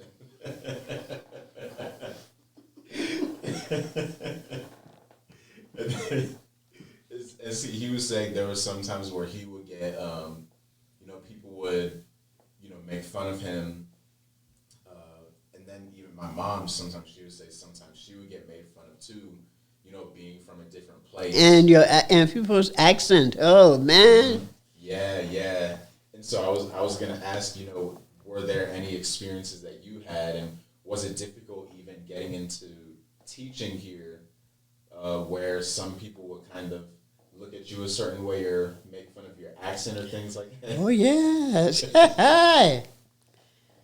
The first place I taught was at middle school. Wow, when I got in a classroom, talking, looking like this, looking like that when they hear me. And some killing themselves, laughing, all like that. But I accepted it. And some of the teachers told them, do not do that. I know one lady was teaching at Voorhees, and I told her, I said, oh, your daughter was among one of those who made fun of me, laughing at my accent. But she said, okay, Mrs. Hoff, I will take care of that. The next day the girl went to school. She said, Mrs. Hoff, I will not do this again. She said, my mama didn't mess with me. Yeah. And she didn't do it again. Yeah. Oh, and that lady, she was, yes. And some of the big people making fun of your accent. But then they use me. I mean, I went to the board, I explained the math to them, like fractions. Some of them didn't even know how to do the fractions. And the teachers, some of them who taught the math, always called for me to go teach the math. I know a lady, a teacher, a science teacher, she didn't leave some work or something like that. She just wrote something, So I got there. I didn't see anything, but one word she used, I had never come across that word in science. So I went, got a dictionary, and I said, oh, it's about plants. So that was a science class. I went, wrote on the board about plants. Plants are living things. Plants need food, water, air, and all like that, They need carbon dioxide. They give out carbon dioxide. They give out oxygen and breathe in carbon dioxide. And we breathe in oxygen and give out carbon dioxide. I wrote all of that on the board. I didn't have any paper in my hand. One of those little devilish girls got up, came, Mrs. Hoff, are these the plans the teachers left? I say, yes, why? I went back and I told them to write the notes down. And I had the whole book. Because I had taught these things in the 3rd and 5th grade to my students about plants, that they're living things, The girl got up again. Mrs. Hoff, I don't see anything in your hands. I said, will you take your seat? She sat down. I said, please write what I'm writing. The next day, the teacher went to school. And she came, she told me, she said, Mrs. Hoff, the students said that you wrote notes on the board, but you didn't have any book open, any paper in your hand. I said, well, these were things I taught in my school in Liberia to the students. And they thought it was something else. And they always got me for, English. I love English. Always got me for English. Yes, I enjoyed myself. I said, well, why are they laughing? I'm doing my work. And the principal, I won't call his name, the principal, the man, he always asked me to go and stop. Until finally the principal at the elementary school asked me if I could go be one of his assistant teachers there. I told him yes. And the principal at the middle school called the principal at the elementary and said, you have taken away my good sub, my math teacher. And I stayed at that little elementary school until we left Denmark. But the people in Denmark were very nice. Oh, some of them didn't want us to leave. But we had to leave. Yes. Very nice people. Yes. Yeah, and that's still, because even with my brothers, and because you had mentioned teaching math and everything, and even with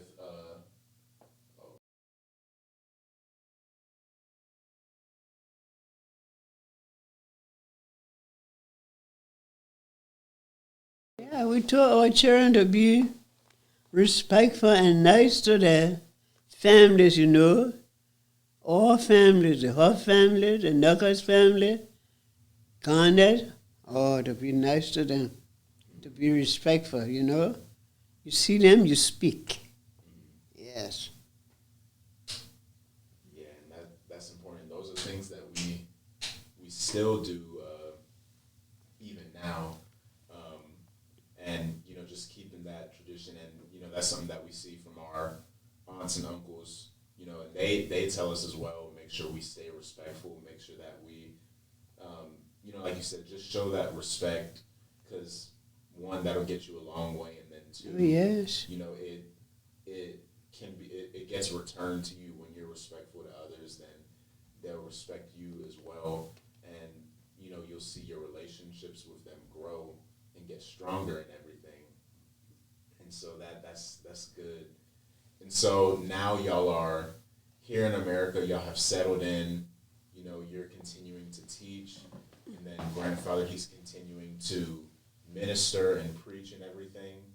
And then as the years goes on and y'all are getting settled in and everything, like we mentioned before, grandfather in 2008, he passed a day before his birthday. Yeah.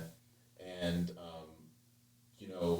like I said, I was only 7 at the time, and I didn't really know what was really going on, but I just remember my parents, they were saying, grandfather, he died, and I didn't really know how to process all of that. But you having been with him for so many years, as he was getting sick, and when he passed, what were kind of the emotions that you felt during that difficult time? I felt terrible because we were so close. We did things together. We went places together.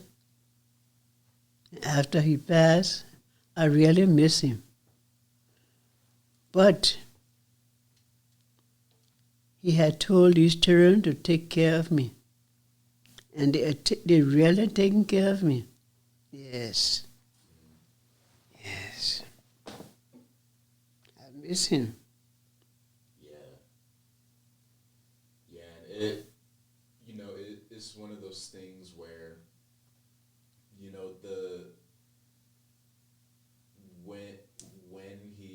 when he passed, it was like a huge piece of the family. Like, you could just feel that something was missing, because we always used to go to the house, and he would make cocoas for us.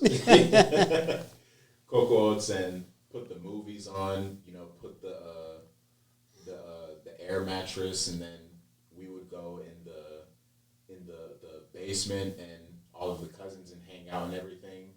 And so, when you went to the house, it was like there was a huge piece missing, and just his presence not being there anymore was a big hole in everybody's hearts, especially yours, I can imagine.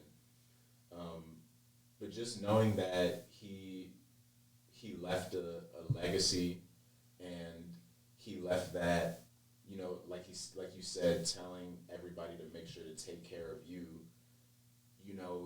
His presence is still felt through you and through everybody, because all of his lessons, the things that he taught, the people that he taught, those are living through everybody, living through us, and everybody has a piece of him in us. And so it's a blessing to know that even though he's not here with us anymore, he's still living through everybody, and especially through you as well, which is a huge blessing.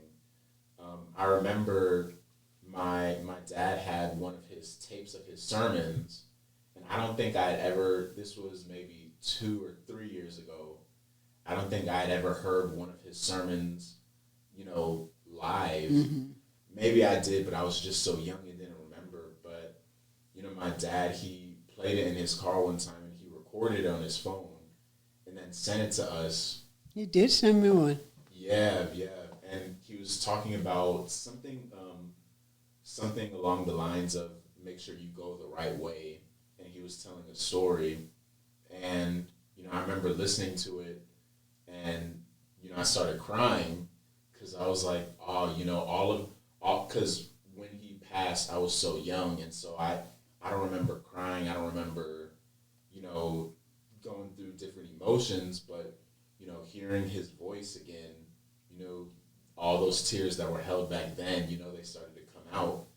And so it was a good moment. And that's one of the big things that kind of led me into getting into preaching, being able to hear him and the way he shared the gospel, shared the Bible and everything.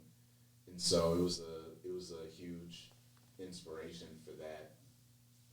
So yeah, it's great that he's still living through you, and every time we're with you, it's as if he's there as well. And so that's a huge blessing. And he left a great legacy through you and your children and everything. Him and Gigi. Matter of fact, I have something that Quinette had. You think it's a good time, Quinette? Sounds good. And did you want to kind of explain the context of this a little bit? Sure. So, Grandier, these were the letters that I told you about that I found that Gigi wrote to my mom. I can't remember exactly when. I think it's dated. But you can either read it, Buddy can read it, or Auntie Nancy can read it. I will read it. And one of the things I missed too, when he was here, living, in the home there. When these holidays come, like Christmas, like Mother's Day, his birthday, Father's Day, we always had some little fun program to the house, Beautiful. Yeah. And I really miss those days. Yeah, and seeing those old videos of everybody at the house for those events, and hearing grandfather talking, hearing you talking, hearing Auntie Nancy laughing and everything. It's it was just. I got some of them. yeah. Those are all good things, and even seeing Gigi as well. It's just great to know that we have such a great family and have those experiences and everything. And like Quinette was saying, Gigi, everybody's always been so thoughtful, and the fact that Gigi wrote these letters, it says it's dated July 18th of 1995. 5. And, you know, just the thoughtfulness. I haven't read it yet, but if you like, you know, if you could read that. Your whole thing? However much you feel want to read.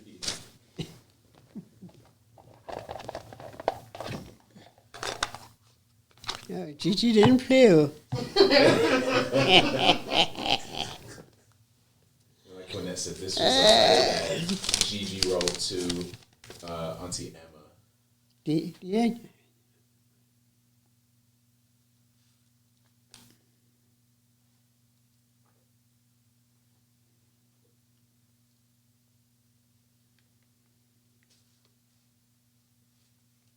This was 95. Where was she now?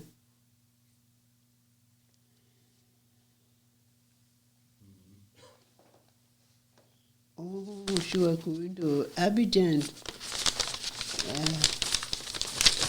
Huh? Reading them.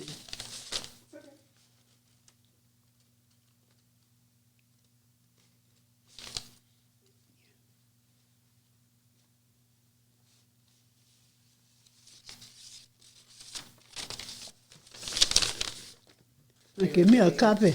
Are you on a copy? I'm reading it. Oh, okay. Yeah, but it's good to know that. I mean, we still have these memories of our family who are no longer here with us, but we can have these memories and we're documenting. And that's one of the big reasons why we're doing this, because we feel it's important for us, our children, and future generations to know our grandmother, someone who's so Oh, important. I got a lot of folders. I fixed one for each member of the family. Wow. You don't remember? I gave everyone. Nancy, you remember? I gave each one of your things. Mm-hmm. And I got a whole folder of my husband's sermons. Mm-hmm. Yeah, and that's good. And you know, one day, you know, maybe we can sit down and just listen to him and just reminisce and be reminded of everything about him and everything. I got letters and all from all the kids. Mm-hmm. Mm-hmm. Yeah, Everyone. yeah. And so now, you know, after grandfather had passed, and you know, we were mourning and you know, just getting used to the new norm of, you know, him no longer being here with us. Kind of, what was that process of you kind of going through that mourning and kind of getting used to his presence no longer being here? It was hard. Anyway, I went through, God let me pass through it. Yes, but I still, I get up in the night thinking of him, thinking of all my family. My mother, yes. All those days are past and gone, but the memories linger yet. Yes. Yeah, they had some great memories. I mean, it's crazy because even the saying, you know, thank God for life. Like Gigi. Yeah, and then her favorite song, The old account. yeah, and how those memories, when someone mentions it, everybody already knows where it's from, who it came from, what it means. Even the song, the old account, you know, everybody knows a good amount of the words to that song because she would sing it all the time. Oh, yes. And you know, it's a huge blessing. And you know, a few years after grandfather passed, she passed away as well. And so, just based off of your whole entire experience and being raised by her and everything, what was the greatest lesson that she taught you? Greatest lesson my mama taught me, one, to be respectful, to be earnest, to love people. When I say earnest, like church money, dead body money, she said you have to be very careful with that. Don't ever mess with God. And whatever you do, God sees it. And the pay will come back to you. Yes. Yeah. Yeah. And one thing I like about my mother, whoever married in her family, she accepted that person. Oh, yes, like one of the women who marry in the family, Genevieve Garnett. Oh, don't mess with my mother and Genevieve Garnett. And today, Cousin Jen, oh man, I call her and I love her. Take her like my own. Oh yeah, she took Cousin Jen just like her sister. Yes. Anybody who married in that kind of family, my mother loved them. Yeah, that's something that's still very evident in, our family as well. Like any of the cousins who get married, we see you accepting Sure. this person as a grandchild, as your own grandchild, which is why I have no worries about who I end up marrying, because I know that they're going to be in good hands and they're going to feel not just welcome but wanted in the family as well. And so any ladies who are listening to this, or if y'all know anybody, I'm here, right? If it's not for me, do it for the family, right? But I'm gonna make sure to keep praying like you always yes, say, so pray. Yeah. I started praying for mine when I was in the 10th grade. Wow. 10th grade. There was a missionary who said, you always talking about getting husband. I said, yes. I don't want to stay a singer all my days. I want to marry one day. I think she's dead now. So, and I think this may have been a question, but for any of your grandchildren, like myself, who are single and searching, and in their prayer closet and everything, what advice would you have for those of us who are searching, and kind of what things that we should be praying to God for, what kind of things we should be looking for when looking for a spouse? You have to look for a Christian person.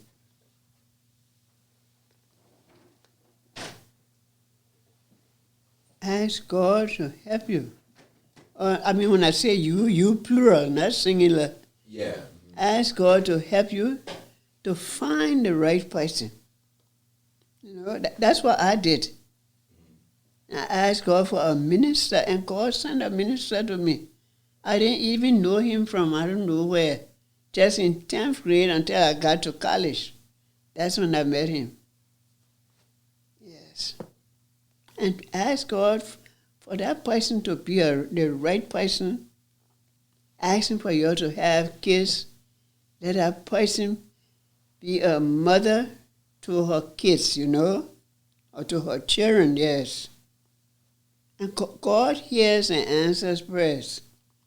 If he says yes, it's yes. If he says no, it's no. Yes. Yeah, we can see the power of prayer, because I'm not perfect. I didn't know everything before I married. Mm-hmm. And it's like that with some people. They don't know everything, but they can still learn. There are many things I learned after I got married. And I thank God. And I had a kind of husband, who didn't go around saying, my wife can't do this, my wife can't do that. He was not that kind of person. Yes. Whatever I did, he accepted it willingly. But then I will end there.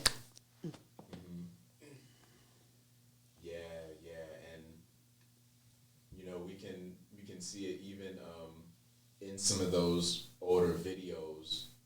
We see the respect that you and him had for each other and how y'all worked well together. And even when my mom used to, when she was teaching, and my dad, he was at work, and sometimes we would go while they're working, go to the house, y'all's house, and y'all would both help all of us with everything. We're always well taken care of. Always had food. Always had something to watch on the TV. Or sometimes we'll watch you when you're playing the solitaire, and everything. So, and then going in grandfather's room, and he always had the juice. Yeah, he would put it under the bed. Yeah. For you to look for it. Yeah, that's the first thing we did whenever we went there. Just went right under the bed to get the juice. But that's good that that foundation was set there, and that's something that we can look to follow and emulate, and something that it's good to have that example. So when you're praying to God, you can kind of pray, what my grandparents had. God, I pray that you can allow me to experience that same thing, and so that's good. So now, you've went through Liberia, your marriage, your relationship with your children, and all of your experiences. They've all culminated and led you to where you are now. So where you currently stand, how would you describe how life is going for you? Well, where I currently stand, I thank God for health and strength. Now, I live with my oldest son. He takes good care of me. Wherever I want to go, like to do my shopping, he takes me. He takes me to my medical doctors or some other health places that I have to go. Yes. And he's so nice. The other children are like that too, but some are so far away. I don't live with them, but whatever I need and ask them, they will give it to me. I thank God for all of them, yes. And I try not to meddle in their family affairs. I try my best not to. That's a dangerous thing, Yes. Yeah. Let them have their way. Only advise them. Yes. Don't make them feel bad, And like that, you will have a successful life. Although he's gone, I'm still happy. Yes. And that's good. And that's something that we see even, when we're at family functions, you're always dancing and asking us to dance with you and everything. And just to see the joy that's on you, it brings joy to us. Thank you. And just lets us know that, as long as you're doing fine, we're all doing fine. And to continue to be able to take care of you and everything. But you've spent so many years taking care of your children, your siblings, your grandchildren, and great-grandchildren. And it's something that Chadwick Boseman said in one speech he had. He said, let he who has watered be watered, let he who has given be given too. And so not only is this for myself and Quinette, but this is for all of us to be able to support you and take care of you. So you've watered us. So in what ways can we water you? You've given to us. In what ways could we all give back to you and just show appreciation for everything that you've done for us? Well, some of you are not working. And I'm not asking for money, but just to see you. It's so important. Just come and visit me now and then, Call me, pick up the phone, call me. Granddad, how are you? I feel so good like that, But there's a world where people are working now. You go to work early in the morning, you come back late in the evening, you're tired. And you want to be with your family too. But at least pick up the phone, call me. If you see something nice, it may not be expensive, send it to me. If you want to give me a little...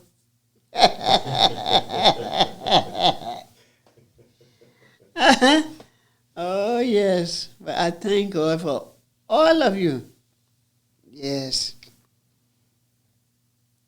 Thank God. Y'all go to church and go to church every Sunday. Some of y'all go. You hear preaching your Gav, her daddy, they're singing in the choir. And the 3 little boys work with the singing. Yeah, the sound. That's good. And Micah, Micah, he plays for that's good. Yes. And some of you have done very well, have become teachers. Like Gavi was a teacher, Brunel, Gab, Quinette, nice. For her daughter. Sadia, yeah. Dear, she's a nurse.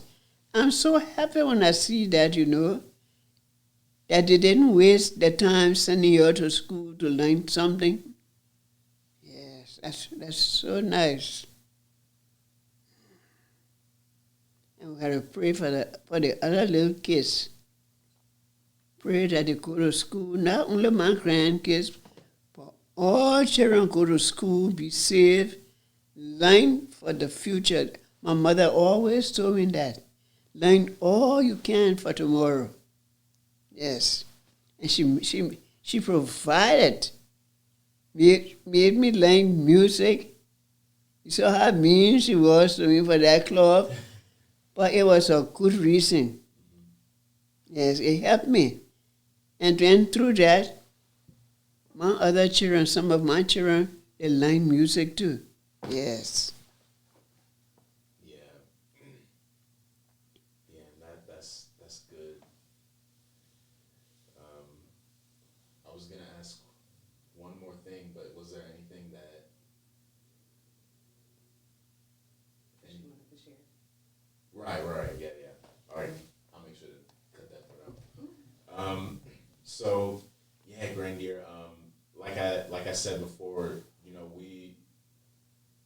we want all of the future generations to be able to know you and to feel connected to you and to just experience you in whatever way that may be.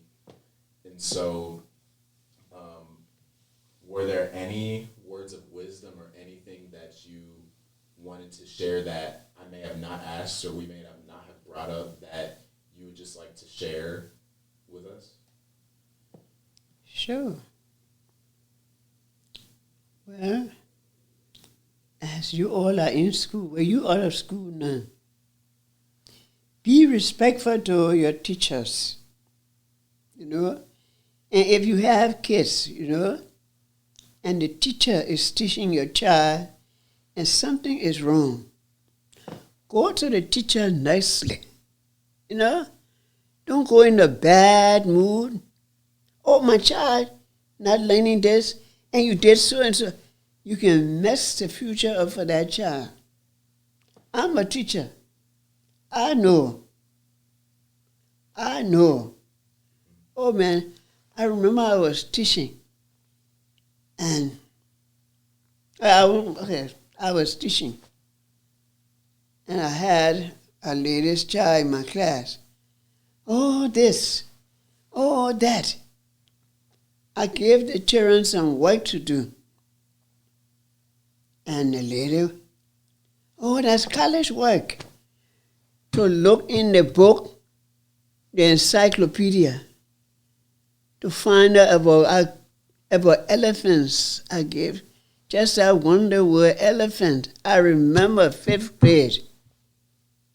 Oh, that's college work. She teaching the child. I went to my principal. I showed her the thing. I said, Mrs. Wilson, I got this thing from the book, the one of the books that I was to use for the students. I said, I asked the children to go to the library and just look this thing up on elephant. And this woman here got so much to say about us giving college work. I said, I will not give it to them. I will leave it alone. Mrs. Wilson said, you will not leave it alone. You will teach it. When I looked, one of the other teachers came in my classroom. He said, Emma, you're not giving up that work. A lady, I was teaching her nephew in my class. She said, you're not giving up that assignment. I want my child to learn. Yes, but anyway, I kept the child. I was very particular. So you who are teachers, well, you're not a teacher, but you who are teachers, you who are parents with students in teachers' classes, be very careful how you approach the teacher of your child. You could be damaging that child. Yes. And it didn't only happen to me. It happened to other teachers. They didn't want to teach these people's children, Not only in my school, but other schools. Yes, we have to be very careful. So now you say, well, why is my child not learning? Because of your attitude toward the teacher. Yes. Some of those children, I used to put them in the front of my class. The woman who took care of me on Brumley, her son is now a medical doctor. And when I taught him, when he got in my class, I said, you sit here in front. My sister Macy, I gave her a heart. I said, that's my own sister. If she didn't capitalize, she knew what I did with her little fingers. If she didn't punctuate, she knew what I did with her fingers. And when she used to write, if she write a declarative sentence, man, she would put that period good. Or she write a question sentence, man, the capital letter would be, the question mark would be big for me to see. I punch her and laugh. Yes. And my mother didn't, she said, I want my child to learn. I'm teaching my own mother's daughter. She said, I want that. And other teachers taught myself. My mother didn't give them a hard time. She said, I want my child to learn. Yes. So we have to be very careful. Yes. Very careful, no matter where you are. I'm not perfect. I'm not sitting here letting you know I'm so perfect. I have done some wrong things, and I ask God to forgive me. Yes. Yes. Yeah. And it's good that you had that experience as a teacher to be able to relay that to those of us here in the family who, are desiring to be teachers or have children who are students in schools, and just how to have that relationship with the teachers and then relationship with the students and everything, just so everything's right, and to put the child's education and progression first, Yes. and make sure that they're doing right and everything. You mentioned teaching NT Mercy. How was that process like, teaching a sibling? Mercy? Yeah. She had to be straight. Yes, sir. Mercy, make sure she have her homework done, have her books, her workbook. She try her best. Yes. That's good. And I know NT Mercy's going to watch this. We love you, NT Mercy. And we live in the same home together. I was teaching her, then she living in the home with me too. So you had to, did you have to turn your teaching mode on and off? At school you were the teacher, but at home you were the sister? Or Yes, was it, or the mother, yes. Yeah. Oh, that's good. But yeah, Grandier, we love you so much. We thank you for just everything that you've done. And we don't take it for granted. We just appreciate all of the sacrifices you've made, just how you raised your children, our parents, and, just how what you've taught them continues to be worked through them to us. And, we just thank you for that. And, even though, your life has been filled with, great times and achievements and accomplishments, it's also been filled with some tougher moments as well. But, the woman that we see sitting here in front of us today is a strong woman, a woman who is resilient, somebody who has been through the ups and downs of life but is still standing. And that's a huge inspiration to us to continue to stand as well. You've held this family up, and you continue to hold this family up, and we stand on your shoulders. But our desire is to hold you up on our shoulders. And so, on behalf of everybody who's listening, what we desire to do is just to lift you up and to just continue to take care of you, to make sure that you are, all of your cares and needs are met. And, I will personally do a better job at picking the phone up and calling and visiting and checking up on you and everything. But before, one last thing, if you had any words of wisdom that you want to share with anybody who's listening, it can be, cousins, it can be to cousins, grandchildren, anybody. If you had any words of wisdom that you wanted everyone to just take away and to live and apply to their lives for as long as they live, what would those words of wisdom be? Well, as I said, as we live, let us be truthful. Let us live happily and peacefully with one another. I am not perfect. I have done wrong things to people, but then it touched me that I have to go and say, I'm sorry for what I did. I'm sorry for what I did. And I forgot to mention one of my aunts, my father's sister, Jeannie. She was like a mother to us too, very nice. And her husband, Jacob Willis, that was a sweet, loving, nice man. Yes, he stood with your grandfather in our wedding. And he was one of those who told my father, let Emma marry Alfredus. He's a nice man. Yes, he was always on our side. Not blood, but he became blood, yeah? Yeah, and we must be peaceful. As I say, I'm not perfect. I have done wrong things to people where I have to go back and say, I'm sorry. Yes. So let us all walk in love and truth. Be truthful. I think of my mother. Money, God's money, don't mess with it. If there's anything you need, get down on your knees and pray, and God will help. Yes. That's good.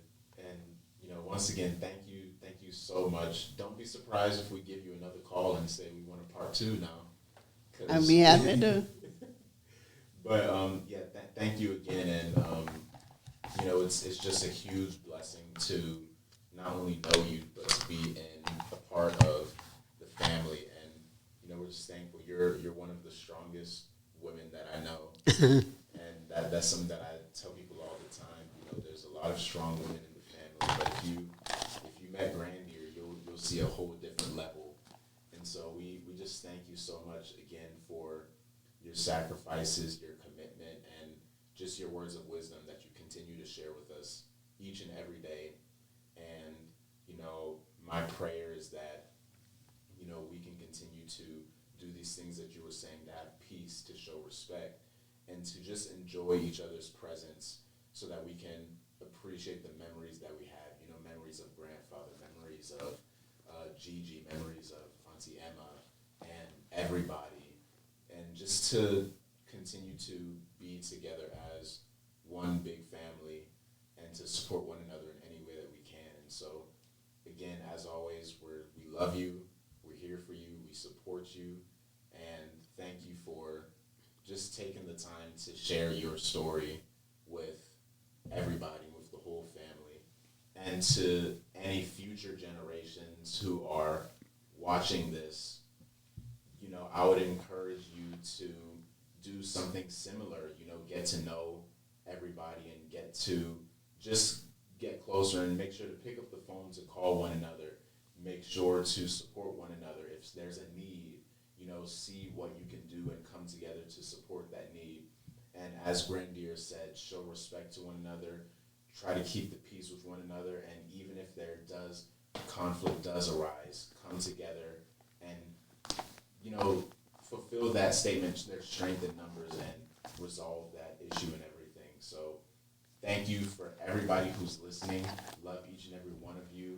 And I hope y'all enjoyed this story, the story of our great grandmother, and whatever she is to you, whether she may be cousin or sister or grandmother or great grandmother or great great great great grandmother, it's a blessing to have heard your story, and it's a blessing to know you, Grandier. So again, I keep on saying it, but you can't say it enough. We love you. We thank you for everything, and we're going to continue to pray for you each and every day, and continue to support you in any way that we can, and so that we can just lift you up, because you deserve it. So we thank you for all of that. Amen. Thank you. Yeah. And so for everybody who listened, thank you. And I pray that there was something that you all took away from it, and that we can just apply all of these things to our lives, and that these stories don't fall, but they can continue to be shared, continue to be told, and that they can live from generation to generation. So again, thank you all. Thank you, Grandier, again. And we will see y'all next time. Amen.